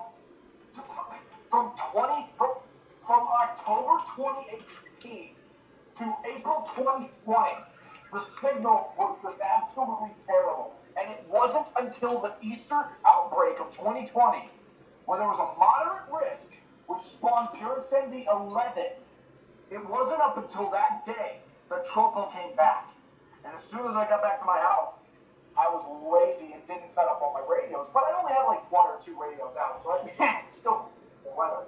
So I decided to set it on channel 6, and I listened to it, and I realized, wait a minute, the signal is stronger than it normally is, because I've been used to having it, messed up after Michael hit. Because 2019 was literally a year full of signal issues. And then 2020 rolls around, April happens. Then I listen to my radio, and then I notice that the signal sounds much more clear. So I plug in another radio. That one is clear. And then another one. That one is clear. And then another. And then another. And then another. The signal had returned in April of 2020. Finally, after a year and a half. But that time period, when Nicholas was here in 2019, getting alerts with me on his last day out here, before he had to go back to Connecticut through the f***ing Charlotte airport, it was literally a shit fest of signals. Not to mention, GSP's f***ing insult to injury of mocking Tennessee on WXL 36 in one of the alerts. The signal on that station was just terrible, along with all the other stations. It was not until later in the afternoon, when the sun was showing, on KHC 27, all the radios were picking it up perfectly, out of complete nowhere, out of the blue. For no apparent reason, only Channel 2 was the one receiving. And that's in the compilation that you can receive, that you can watch on my channel. It's literally, you can search up August 13th, 2019, GSP Mox, Tennessee. That's the day that KHC 27 was dominant over JJ185. But during that time frame, the signal was just terrible. Not gonna lie, everything just went okay, but the signal as of now is pretty good. Way better compared to fucking Michael. But, Yeah. The thing is, the signals about the fucking radios, these things require precious airwaves. If I lived higher up my ridge, I would not have a problem with the signal. Yes. Open field in my area. I can just walk up there. It's not even that far. But I can walk up there and get all seven channels. All seven. But down here, because I'm buried in the trees, I only get like 3 or 4. And Michael just made it worse. Because after Michael, I could only get a maximum of 2. 2. That I could at least get continuously enough to monitor. But other than that, it was just constant.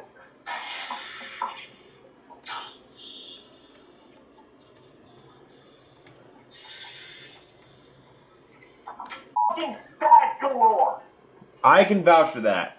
So, Same. my version of the August 13th, 2019 compilation, I believe I titled it One Last Risk.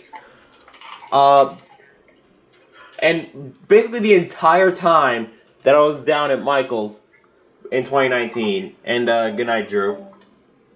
But basically the entire time that I was down at Michael's house, I was literally freaking out, because I will admit, I am a signal freak. I want to make sure that my radios are at least getting the radio stations good enough so it can decode alerts properly. So, I recently did some rearranging, as you can clearly tell. I rearranged my radios. Oh goodness gracious. I rearranged my radios. So, I rearranged my radios because my previous setup was having having signal issues, mainly with some of my older radios. So, hold on. I am gonna walk into my room real quick. So, these radios generally have a good signal, with the exception of this one for some reason. I believe it's because of where it's placed. I believe I might have fixed that. Yeah, I did. The J-Win over here. I actually have the antenna facing that way to get WXM80. And even now,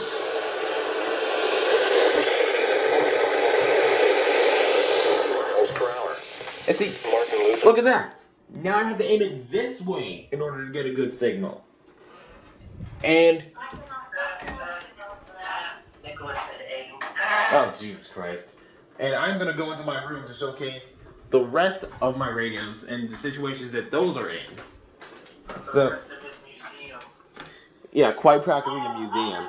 I want to add on. Katie, can you hold on 1 second? I am going to go, Yeah, that's what I said. After you're done. Alright. So, now that we are in my room, I'm going to just close this real quick. So, my 6WR100s.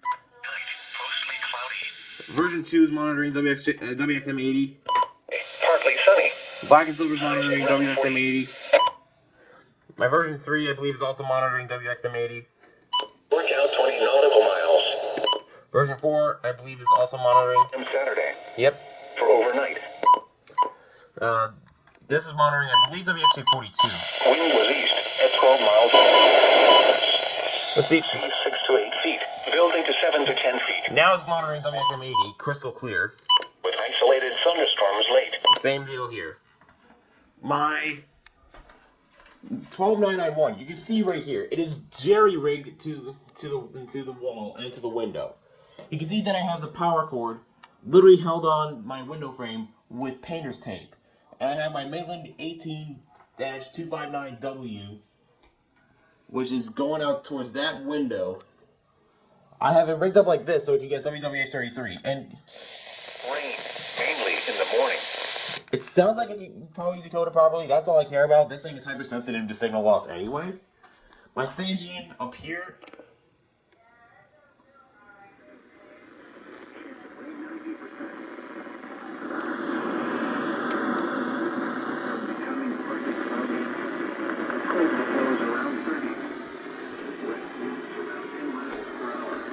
You know what? Let me try something. Highs around 40. West winds 10 See, to now 15 miles it gets it per crystal hour clear. with gusts up to 30 miles. Now watch. If I turn on this light here,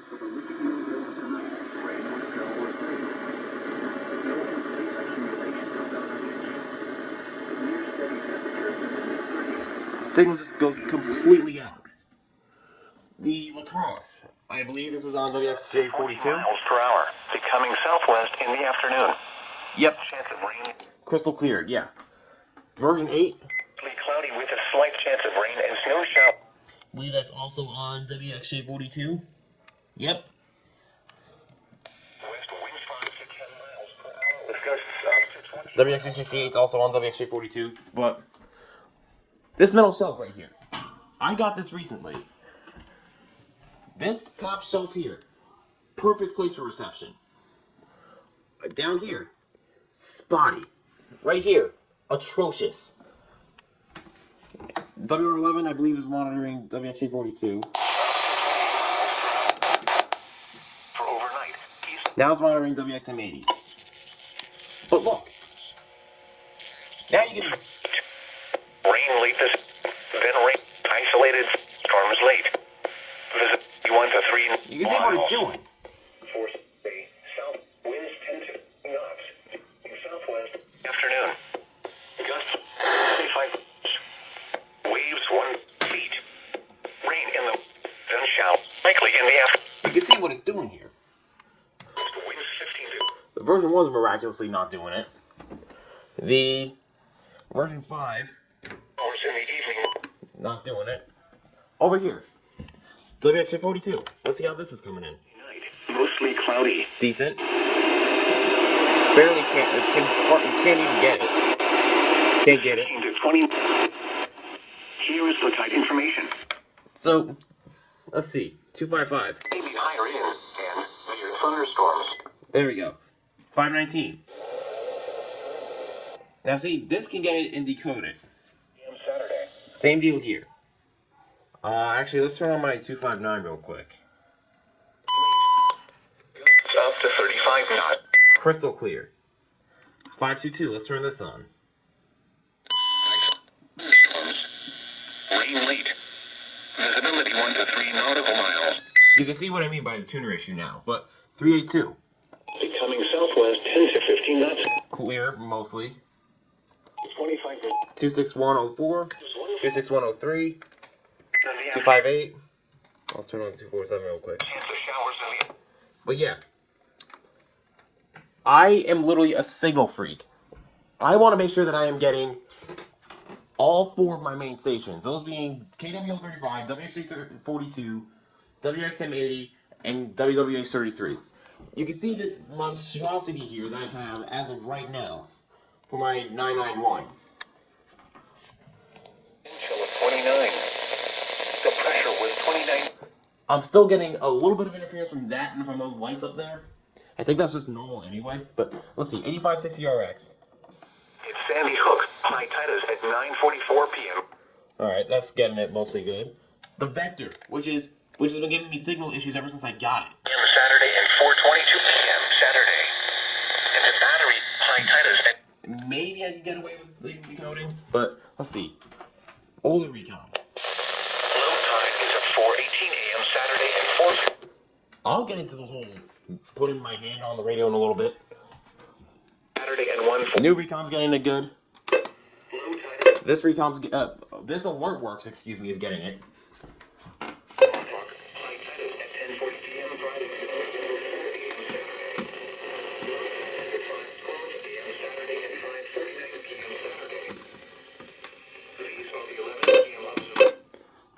I'm finding it on here.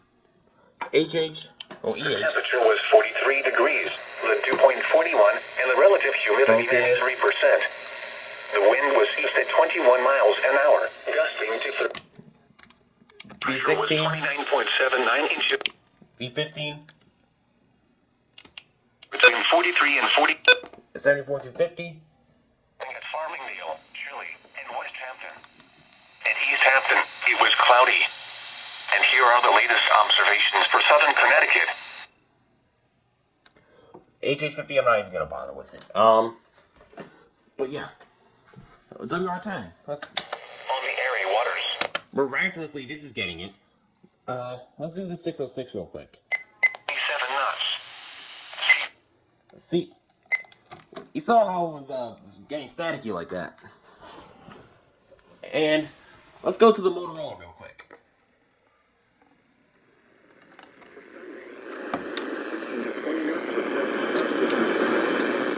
Waves 2 to 3. I literally have to have the antenna on the Motorola touching the 996's antenna, which, if I bring up the 996... Winds and waves may be higher in and near thunderstorms.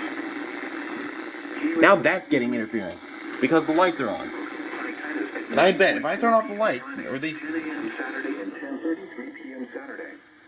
Low tide is at 3:48 a.m. Saturday and 4:22 p.m. Saturday. At the Battery, high tide is at 10:17 p.m. Friday, 10:31 a.m. Saturday, and 11. So now that the light is off, this can get KWM35. Now, if I go back to here... Point. High tide is at 1:33 a.m. Saturday and 1:43 p.m. Saturday. Low tide is at... Honeywell. I'm going to try and touch it without knocking it over. Island. Crystal clear. Stay up. Stay up. There we go. Now, going back over to the Sangian, which is on WWH33. Precipitation amounts to the National Weather Service followed by local, state, and CDC guidelines. Because of how crappy it's getting this channel,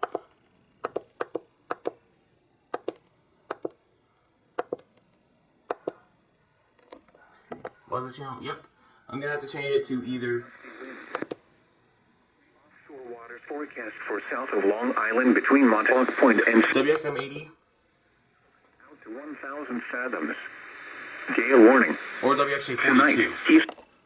I'm gonna leave it on WXJ 42 for now. Oh Jesus Christ! Now my 993 just fell. Great. 7 to 12. 1 nautical mile or less. Saturday night, west wind 20 to 30. West winds 20 to 30 knots. Seas 9 to 16 feet. Sunday.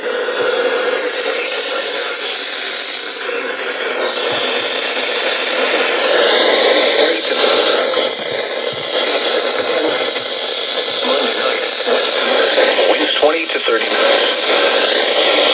12 feet. Tuesday, west to northwest winds 15 to 25 knots. Seas 5 to 9 feet. Oh, really? Okay. Thursday night, west winds 15 to 25 knots. Seas 4 to 8 feet. Wednesday, winds 4. But you can see what I have to deal with here. It's interference galore for whatever freaking reason, and it pisses me off. Now, because this 993 is plugged in under my bed, I have to figure out how the hell to get it to so that it won't get interference that bad. Tonight, east winds 20 to 25. Seas 3 to 5 feet. Buildings 7 to 11 feet. Saturday, southeast winds 25 to 35 knots, becoming southwest 15 to 25 knots. Seas 8 to 13 feet. Scattered showers. Areas of fog with visibility 1 nautical mile or less. Saturday night, west to southwest winds 20 to 30 knots. Seas 9 to 14 feet. Sunday, west winds 25 to 30. So now I'm getting Seas clear. 11 to 19 feet. now that I got that fixed, I'm gonna have to put my bed back down and see the 993 fall yet again.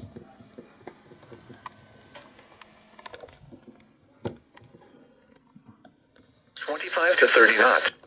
But yeah, see, this is what drives me nuts. Now that I mentioned this whole ordeal,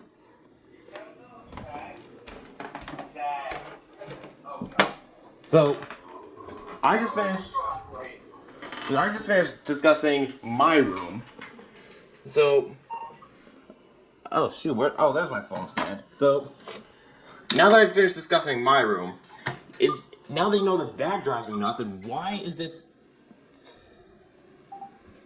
this screen recording? I wasn't even screen recording anything. What the fuck? No. But now that you guys know that sometimes my room can drive me nuts, you can probably imagine how I was when I was at Michael's house in 2019. 2018 wasn't bad. 2020, Michael came up here. But 2019, I was getting weather events nearly every single day, it felt like. And you guys could tell, I say you guys could tell, but off camera, Michael could tell how much I was freaking out because I couldn't get a good signal at all. I remember, you could not get a signal anywhere.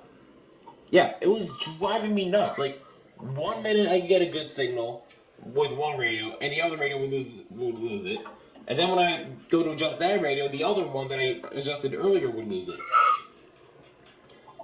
And trying to find the best station was a pain in the ass to do, especially since you can get like 7 or 8 stations from your house. Like, yeah, you can get stations as far north as like Winston-Salem, and as far as south as like frickin' Rock Hill and sometimes Greenville, South Carolina. And sometimes Columbia. Yeah, Columbia, I think I noticed is more so on Tropo, but that's just me. But trying to find a signal during 2019 at Michael's house was an absolute that's to do. Like, and I'm one of those guys that's used to having clear no weather radio reception. Like, WXM80, WXJ42, and Focus, please. And KWO35 and WWH33 are all 4 stations that serve Fairfield County, which is the county that I live in. You would think that with Michael living in Mitchell County, now, this I'm still boggled by to this day. You would think with Michael living in Mitchell County, North Carolina, that he would be able to just get WXL 56, WXK 47, I think? I think WXK 47 serves Mitchell, right? Alright, so you would think that you would only be able to get WXL 56, WXK 47, and WNG 538. And maybe on some occasion, WNG 588, right? So, you would think that he could get only those 4 stations, right? Wrong.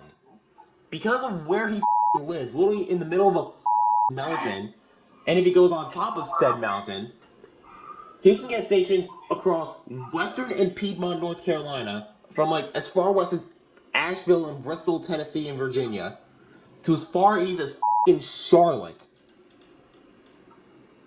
Like, literally, like, he covers like maybe half of GSP's warning area, alongside maybe Raleigh. Well, actually no, I say maybe, but he basically covers 5 different weather forecast offices at once. He covers basically Roanoke, Morristown, Greenville, Spartanburg, Raleigh, and Columbia. 5 forecast offices. Now, with me, I have 4 weather radio stations that serve my county, but with my setup, oh, great. As I say, my forecast offices, Albany puts out a special weather standard for gusty winds. Christ! Was that you, Zion? Yes, it was. Javier, you have a new challenger. Really? Yes. That's what Sprite will do to Yeah, you. you do. Yeah, you do. That's what Sprite will do to you. Anyways. Well, I guess I better go to Ashland County then. Anyways, Michael, you were saying my name? Don't mind me. I'm just sitting here dying. Here's the thing. What? You use that 5-4 guy help with this? Yeah. Note that sticks. Wait, 6? The place where I live, if I go up on the ridge far enough, I can literally take one of my fucking handhelds, and even if I'm in Burnsville, city next to me in Yancey County to the west of me, even if I'm in Burns, Jesus Christ, I can't believe I'm saying this. It just boggles my mind, but some fucking how, by some fucking miracle, I can get a Jackson, Kentucky station on Channel 3. Unreal. And he's told me about this too. Like, You know what? There's actually a video on my channel from 2017, a little surprise on Channel 3, again, when I was in Burnsville, with my 996, getting Channel 3, and you can fucking hear it's Jackson, Kentucky. And guess what? Kentucky. Guess what? I still can get it. In the same spot as I mentioned before. Up here on this ridge. I can walk up there. It's literally a half mile away. Not even a half mile. 0.3 or 4 miles away from my house. 0.4 miles. I can walk up there just to fucking get the station. that is unfreaking believable. Like, it's one thing to get it through Trobo, it's another thing to get it nearly on a freaking... Wait, can you get that on a daily basis, though? Oh my god. Ow. That would hurt, actually. Jesus Christ. But, Michael, can you get that on a daily basis, though? Yes. Yes, I can. I can. It's one thing to get it through Trobo, it's another thing to get it on a freaking daily basis. Which brings me to another point which I'll touch upon shortly. So, this whole thing with the reception, so, as I was going to say before, so with my 4 stations that I can get normally over here in Trumbull, I can get really 4 forecast offices, those being Upton, Albany, Taunton, and... Excuse me, leave this team office, okay? No, it's Boston Norm. It Boston, says you want me to do it again? it's Taunton on IM bot, you and anyways, so Upton, Albany, Taunton, and Mount Holly. I can get those 4 forecast offices. But if I go literally to the next town over from me, like maybe Monroe, for example, where my grandparents live, or if I'm up in Newtown where my Uncle Jim lives, if I go to any of those 2 places, I can get WXL37 in Highland, New York, which doesn't even serve Fairfield County. That transmitter is running at 1,000 watts on the top of Illinois Mountain in Highland, New York, literally on the WPDH and WEOK tower, at 1,000 watts, and I can get it from Fairfield County, which would explain why I was able to get WPDH on my Spark and my Sangean HDR14, which is in the other room, up in Monroe and Newtown. That would explain it. Because the WPDH tower must be running at so much power as it is. The fact that I'm getting WXL37, which is literally broadcasting on that tower, this literally fucks with the signal as much as I like to get it, but the only issue is, because WXM80 is on channel 4, if I'm in just the right spot, I can hear WXL37 and WXM80 literally bitch fighting each other for their spotlight. And here's another thing that boggles my mind. So, for those of you that saw my late 2019, early 2020 videos, you would know that I lived on campus for my freshman year of college. While I was up there, let me list the stations that I got. I got WXJ42 on channel 1. On channel 4, I got WXJ41 on Soapstone Mountain in Summers. I got WXM80 out on Long Island in Riverhead. And I got WXL37 from frickin' Illinois Mountain on top of the WPDH and WEOK tower. So that's 4 stations already. That knocks out Upton, Albany, Taunton, and Binghamton. So that's 4. Add in WWH33 on channel 5. That's also Upton, Albany, and Taunton. Now, I confirmed this recently. On channel 7, I could theoretically get WXL93 up in Worcester for some fucking reason. Like, I'm getting a station in Worcester, literally on top of Mount Asnebumpskit. Okay, unrelated, but who the fuck names a landmark that? Asnebumpskit. Like, it literally looks like you're just literally Asnebumpskit. Literally, look it up. That's an actual place. Asnebumpskit. How do you spell it? Massachusetts is so f***ing weird. Sometimes I can't even spell half of their shit right. I believe it's Asnebumskit. I believe that's how you spell it. Asnebumpskit.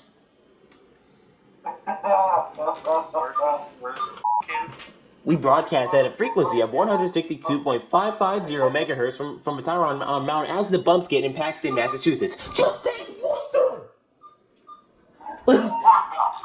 Like the station, literally, the station information on the NOAA Weather Radio website. It says you broadcast from Worcester, Massachusetts. Just say Worcester, Massachusetts. Mount Asnebumpskit sounds like you're living in a f***ing hillbilly town from the next country over.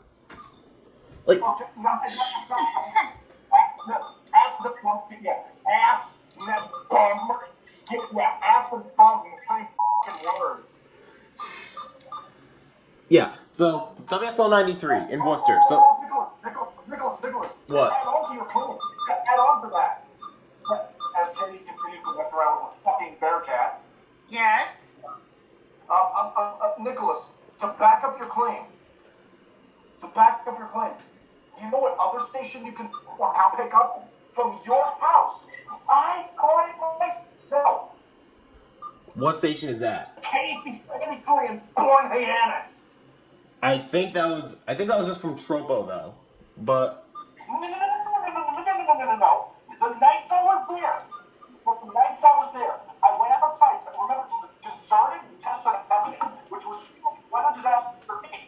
I went out with a HH after the storms left, and then the night after that, I still picked it up.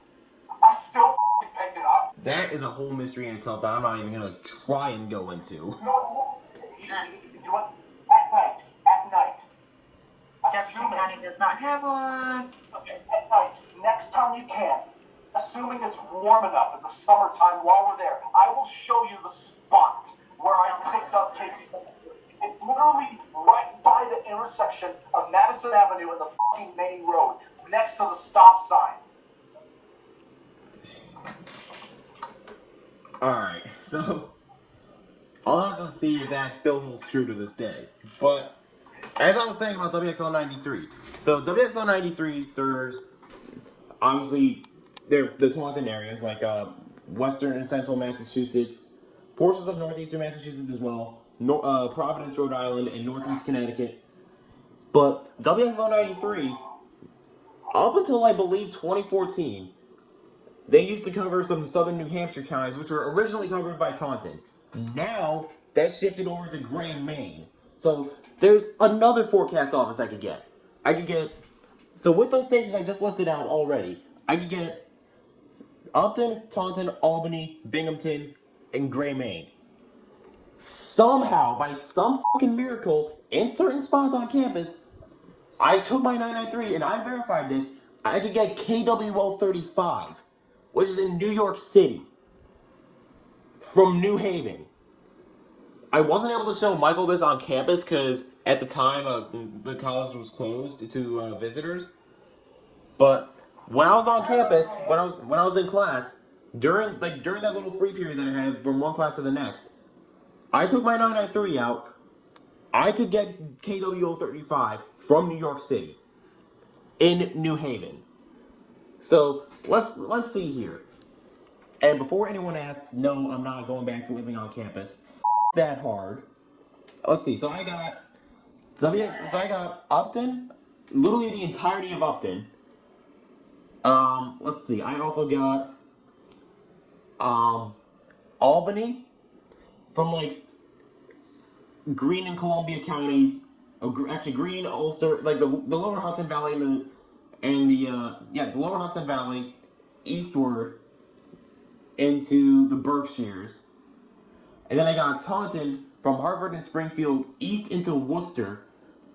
I got this very southern tip of Gray, Maine. And then I got Mount Holly. Yes. 6 forecast offices on campus at my school. I am completely boggled at this point. I am not sure how I managed to luck out like that. But, see, this is the wonders of reception. Now, some could argue that this is good, but when you have 3 stations literally fighting each other on the same frequency, it can be a pain in the ass. Like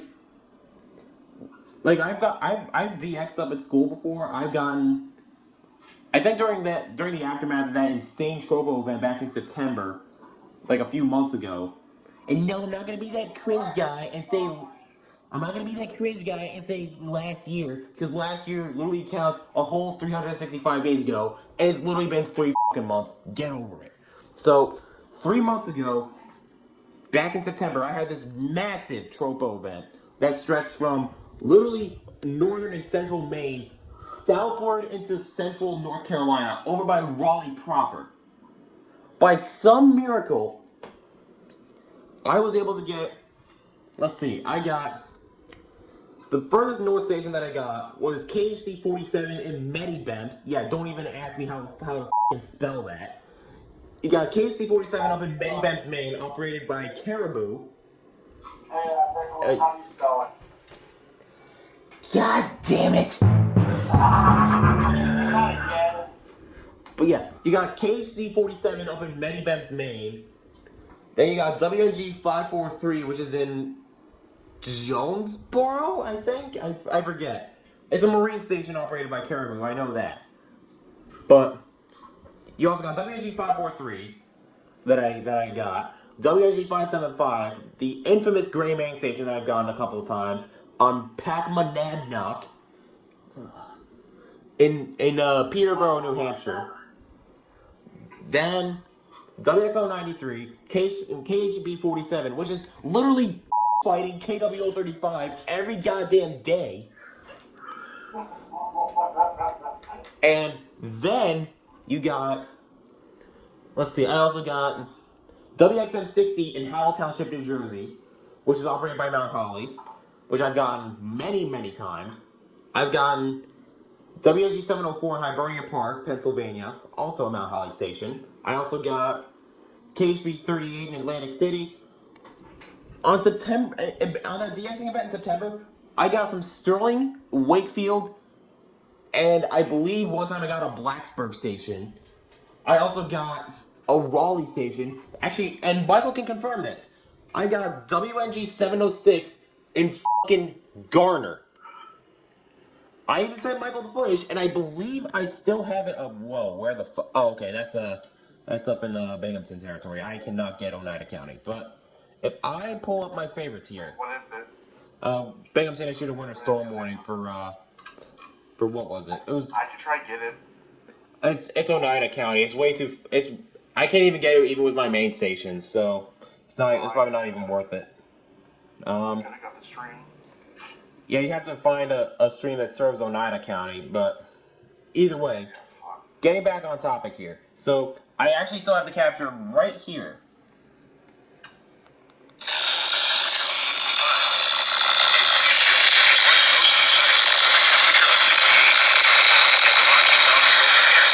Rocky Mount Wilson Airport on Channel 3. That is a key for pointing towards WNG 706.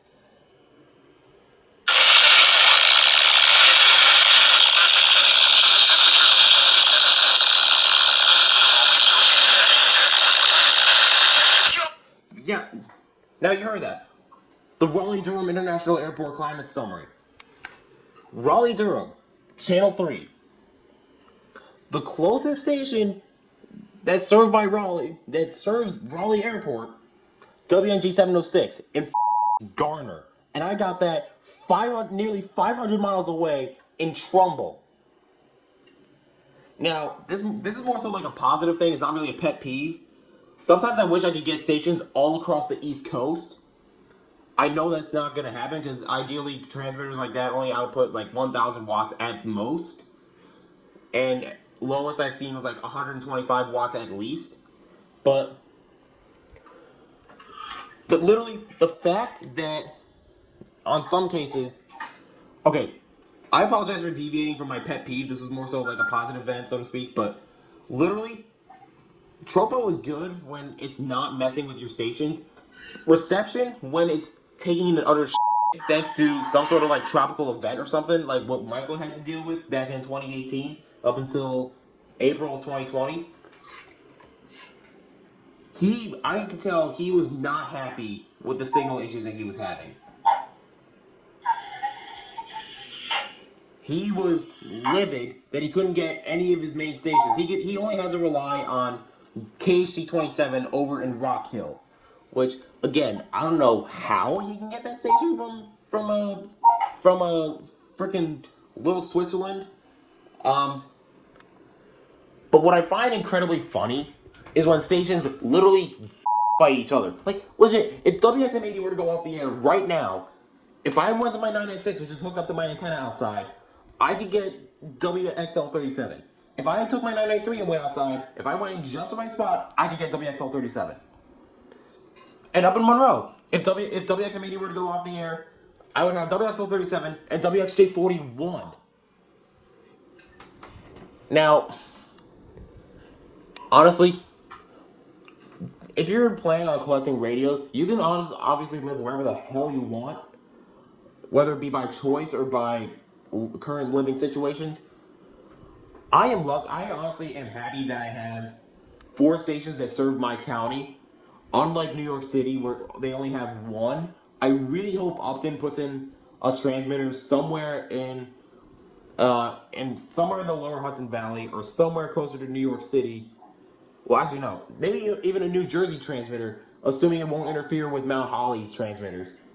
If Upton could put in a New Jersey transmitter, that could also serve New York City. It wouldn't even have to serve my county. If it could just serve New York City, I would be fine with it. Because some of these stations that are out there, they only serve... One certain area is only served by one station. Like KWL35 is a perfect example. They're the only station that serves New Jersey north of... Actually, wait, no. They're the only station that serves Hudson County, New Jersey, the lower Hudson Valley, aside from WXL37, and New York City... Oh, God, what the f***? My voice just died. And New York City proper. So, in that case, if KWL35 were to go off, you'd be f***ed. If you were to get thrown in some random situation where your signal just completely f***ing diminishes and you can't get your main stations anymore, you're f***ed. Like, take Michael for example. He's having trouble getting WNG 538 and WXL 56 at times. His main station is over in the fucking Piedmont. Literally, it's literally in the Piedmont. It's in Iredell County, Mooresville, which is nowhere near McDowell County. Or not McDowell, Mitchell County. Oops. But I mean, technically, we're on the border of Mitchell and McDowell anyway, so. alright, but yeah. Where Michael lives, ideally, he wouldn't even be able to get KJY 85. But because of where he lives, literally in the middle of a fucking mountain, and by some goddamn miracle, he can get KJY 85 so much better than his local stations, and that drives me nuts. I mean, yeah, it's cool because you can get areas that you probably didn't even know existed if you're that stupid, or areas that they could be served by your forecast office. Because I mean, hey, the more counties you can cover, the better. I mean, shit. But theoretically, if your radio is not getting a good signal, try and get it so it does. Especially if you're all right. Like I was saying before with WWH33, I had to jerry-rig the antenna and the power cord to get WWH33 to come in properly. And I need WWH33 to get some of those Albany warnings that WXJ42 can't get. Like, WXJ42 literally stops in Northern Connecticut. And for some f***ing reason, they didn't include any of Southeast New York except freaking Nassau and Suffolk counties. They legit just copied WXM80's area and just pasted Northern Connecticut counties in there as well. The Marine zones I'm not even gonna bother explaining, because that is just a confusing hellhole in itself. Because the NOAA Weather Radio website doesn't even explain the coverage for marine zones unless you go onto an archived website that showcases what marine zones are covered. Like, if I were to go to Safari right now on my phone, let's see, close this, go to here. Look, I have a whole set of bookmarks for marine coverage areas. So let's say if I wanted to go to Atlantic and wait 10 million years for the Wayback Machine to load it. If I were to search for WXJ42, which is my secondary station out in New Haven County, it covers Eastern Long Island and Western Long Island. That's it. KWO35 covers a shit of marine zones. Marine zones I am not even gonna bother to get into. But yeah, you guys get it. If your signal, you gotta make sure that your signal is perfect, especially on some of the more picky radios, like, I don't know, the WX100, the WX268. Like, you literally gotta make sure that your signal is perfect. And if you were in a situation like Michael was back in 2019, you're f***ed. Like, I'm sorry to say, but you're f***ed if you're in a situation that Michael was back in 2019. Because, literally, every single bit of reception counts. It could mean the make or break of if your radio goes off. Now, I will say Tropo is a whole other subject that I'll touch up on in a little, maybe in the future. But make sure that your radio is getting a good signal. Please make sure that it's actually working right. Because if it's set to the wrong channel, or if it's set to the right channel, but you can't pick up the station because of God knows what, you're gonna be f***ed. Like, quite literally, you're gonna be f***ed.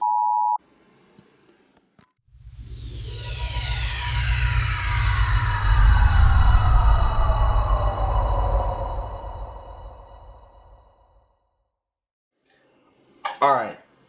So, if you made it this far, I applaud you. I don't know how long I was talking, especially in that last segment, but I'm gonna summarize my main points here. I know you're probably going to be like, damn, why did you just do this so much earlier? Why didn't you have done it shorter? Well, I get sidetracked and I get devious, so I'm sorry. This is how my videos go. If you can't handle the deviousness, then you can just go on the internet and look up some old fart that's probably talking 70-year-old blowing false facts out of his. But anyways, so I'm just going to touch up on what I said throughout this entire video. So, don't leave your radios on tone mode. It legit is not recommended by the National Weather Service, and it is also more ear-piercing than hearing your radios go off for maybe 5 or 10 seconds. Yeah. Only use batteries, like as a daily driver, if they're rechargeables. Alkalines I wouldn't recommend. And if you're selling your radios, don't leave the batteries in them like a When you're setting up the radios, thirdly, when you're setting up your radios, make sure you put in the date and time, personally, I can understand laziness to a degree, but you should at least be able to set the time on that, especially if there's a feature where it literally does it for you, like on the Sangean or the iLove, or the WRB 603 to an extent.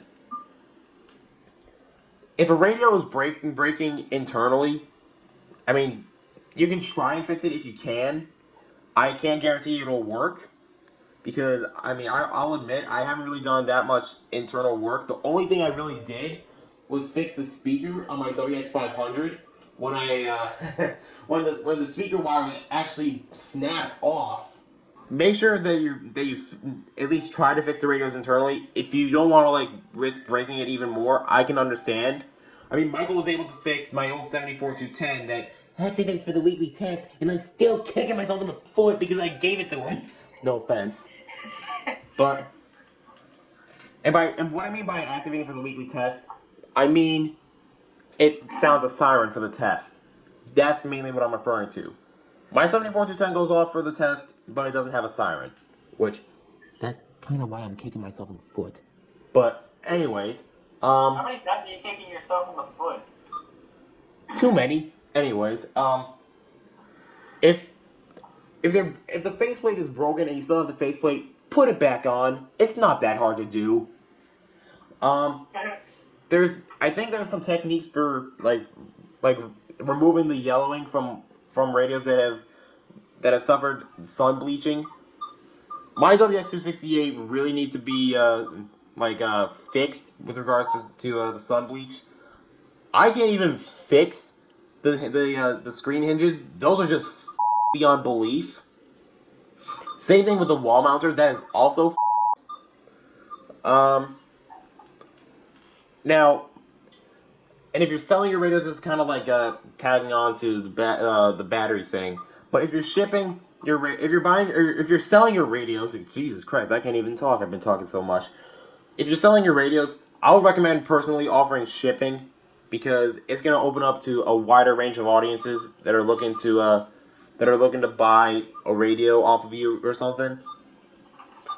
And I know I kind of deviated from this, but if your radio is having signal issues, at least try your best to fix it. Like Michael said, what the f***? My voice sounds like it's fucking dying.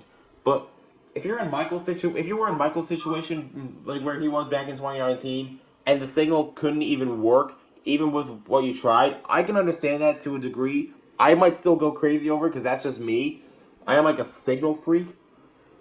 But do whatever you can to try to get the best signals on as many stations as you can. Like, for me, I make sure that I have my radios picking up signals on all 4 stations that I can get. And that's only with the radios that can get those 4 stations. Like, most of them are on WXM80. Some of them are on WXG42. A few of them are on KWO35.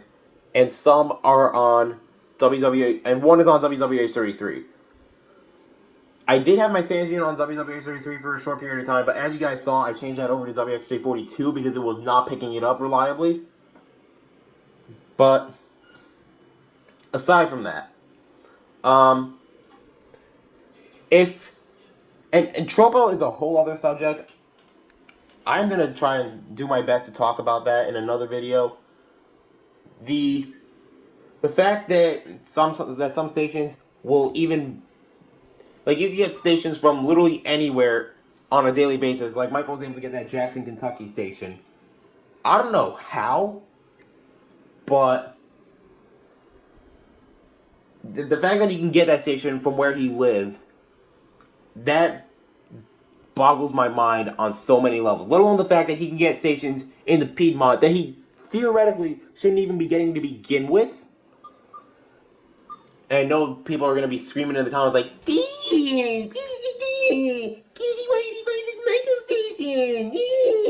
like, technically, Michael's stations are WNG538, WXL56, WXK47, and WNG588.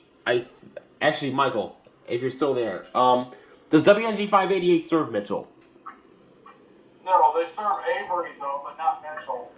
Alright, my mistake. So, they only, Matt Corals.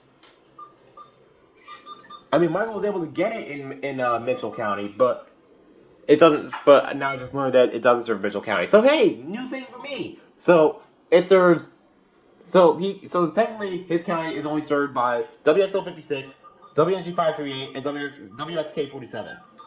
I don't know how in the living he can get KJY85 from where he lives. I don't know how. And he can probably vouch for me when I say that I've been pestering him and busting his to make sure that he puts his radios on as many stations as he can, rather than just leaving a majority of them on KJY85. I'm sure he can vouch for that. Yes, I can. And I apologize if I was sounding like a by telling you to set them on different stations. But personally, the more radios on different stations, the better. Because at least the noise is more diverted, so to speak. You know what I mean? Yeah, I know. But yeah, that's me, personally. But make sure that you're getting your signal reliably. Because... Unless if you live in an area where you can only get one NOAA station, like me, with WXL 88 on Channel 7. That's all I can get. Alright, that I should have mentioned that, but yeah. And there are stations, wow, I am distracted. There are areas where you can only get one station, like Javier just said. Where he lives in, am I allowed to disclose your hometown? Sure. So where he lives in Reading, in Shasta County, unlike that one time where I butchered it as Chester County back in 2018, I think, he can only get WXL 88. New York City, for example, in my neck of the woods, they can only be served by KWO 35, and that's it. Unless they're living closer to Nassau County, then they can get WXJ 42 theoretically and WXM 80. Now, in that case, if you can only get one station, personally, I think the National Weather Service in general should just install more transmitters closer in proximity, so this way we could eliminate the issue of one area not getting coverage. That's me. But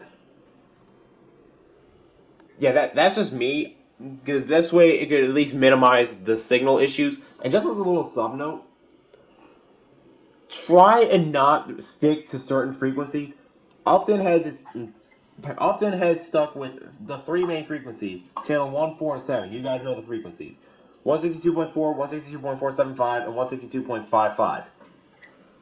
Upton is stuck to those three frequencies, and because of that, there's fighting not only with two stations operated by the same office, but fighting between other stations that are on the same frequency that are operated by different offices. Like, I think I just said that twice. But either way, I hope you guys enjoyed this very long rant. I apologize if I wasted your time by the devious rambling, but quite frankly, I don't really care if I wasted your time, because deviousness is fun. And with that said, hope you guys enjoyed. Be sure to strike them likes, flood that subscribe button, and twist that notification bell. Be sure to like and follow ThunderBuddy 1 Productions on Twitter and Facebook. Also, be sure to subscribe to EAS Test Fan 25, Clay Ranger 143, Chaos Mox, NorCal 2599, Norfolk Southern Storm, and the Gaming Kingpin and SPC Ashland 9467, and Radioactive Girl 00. All their channel links will be in the description below. And with that said, I'll see you guys next time after this very long-winded video. This is ThunderBuddy 01 signing out, along with Radioactive Girl 00 and EAS Test Fan 25, along with Chaos Mox. Stay chaotic and crazy. Tree Man for that? No. Clay Ranger 143. NorCal do 599. The OG. I am NorfolkSouthernStorm.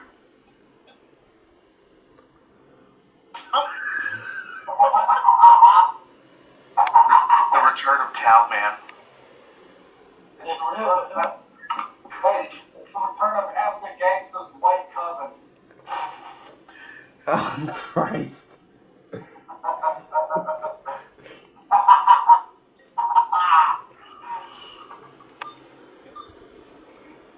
Anyway, this is SBC Action 9467. Before we end the video, I just want to give a big thank you to SPC Bridgeport for 17. Oh, you. And no, that is not an offer, Chaos Cox. And on that note, I will see you guys in the next video. Take care. My hand is starting to burn.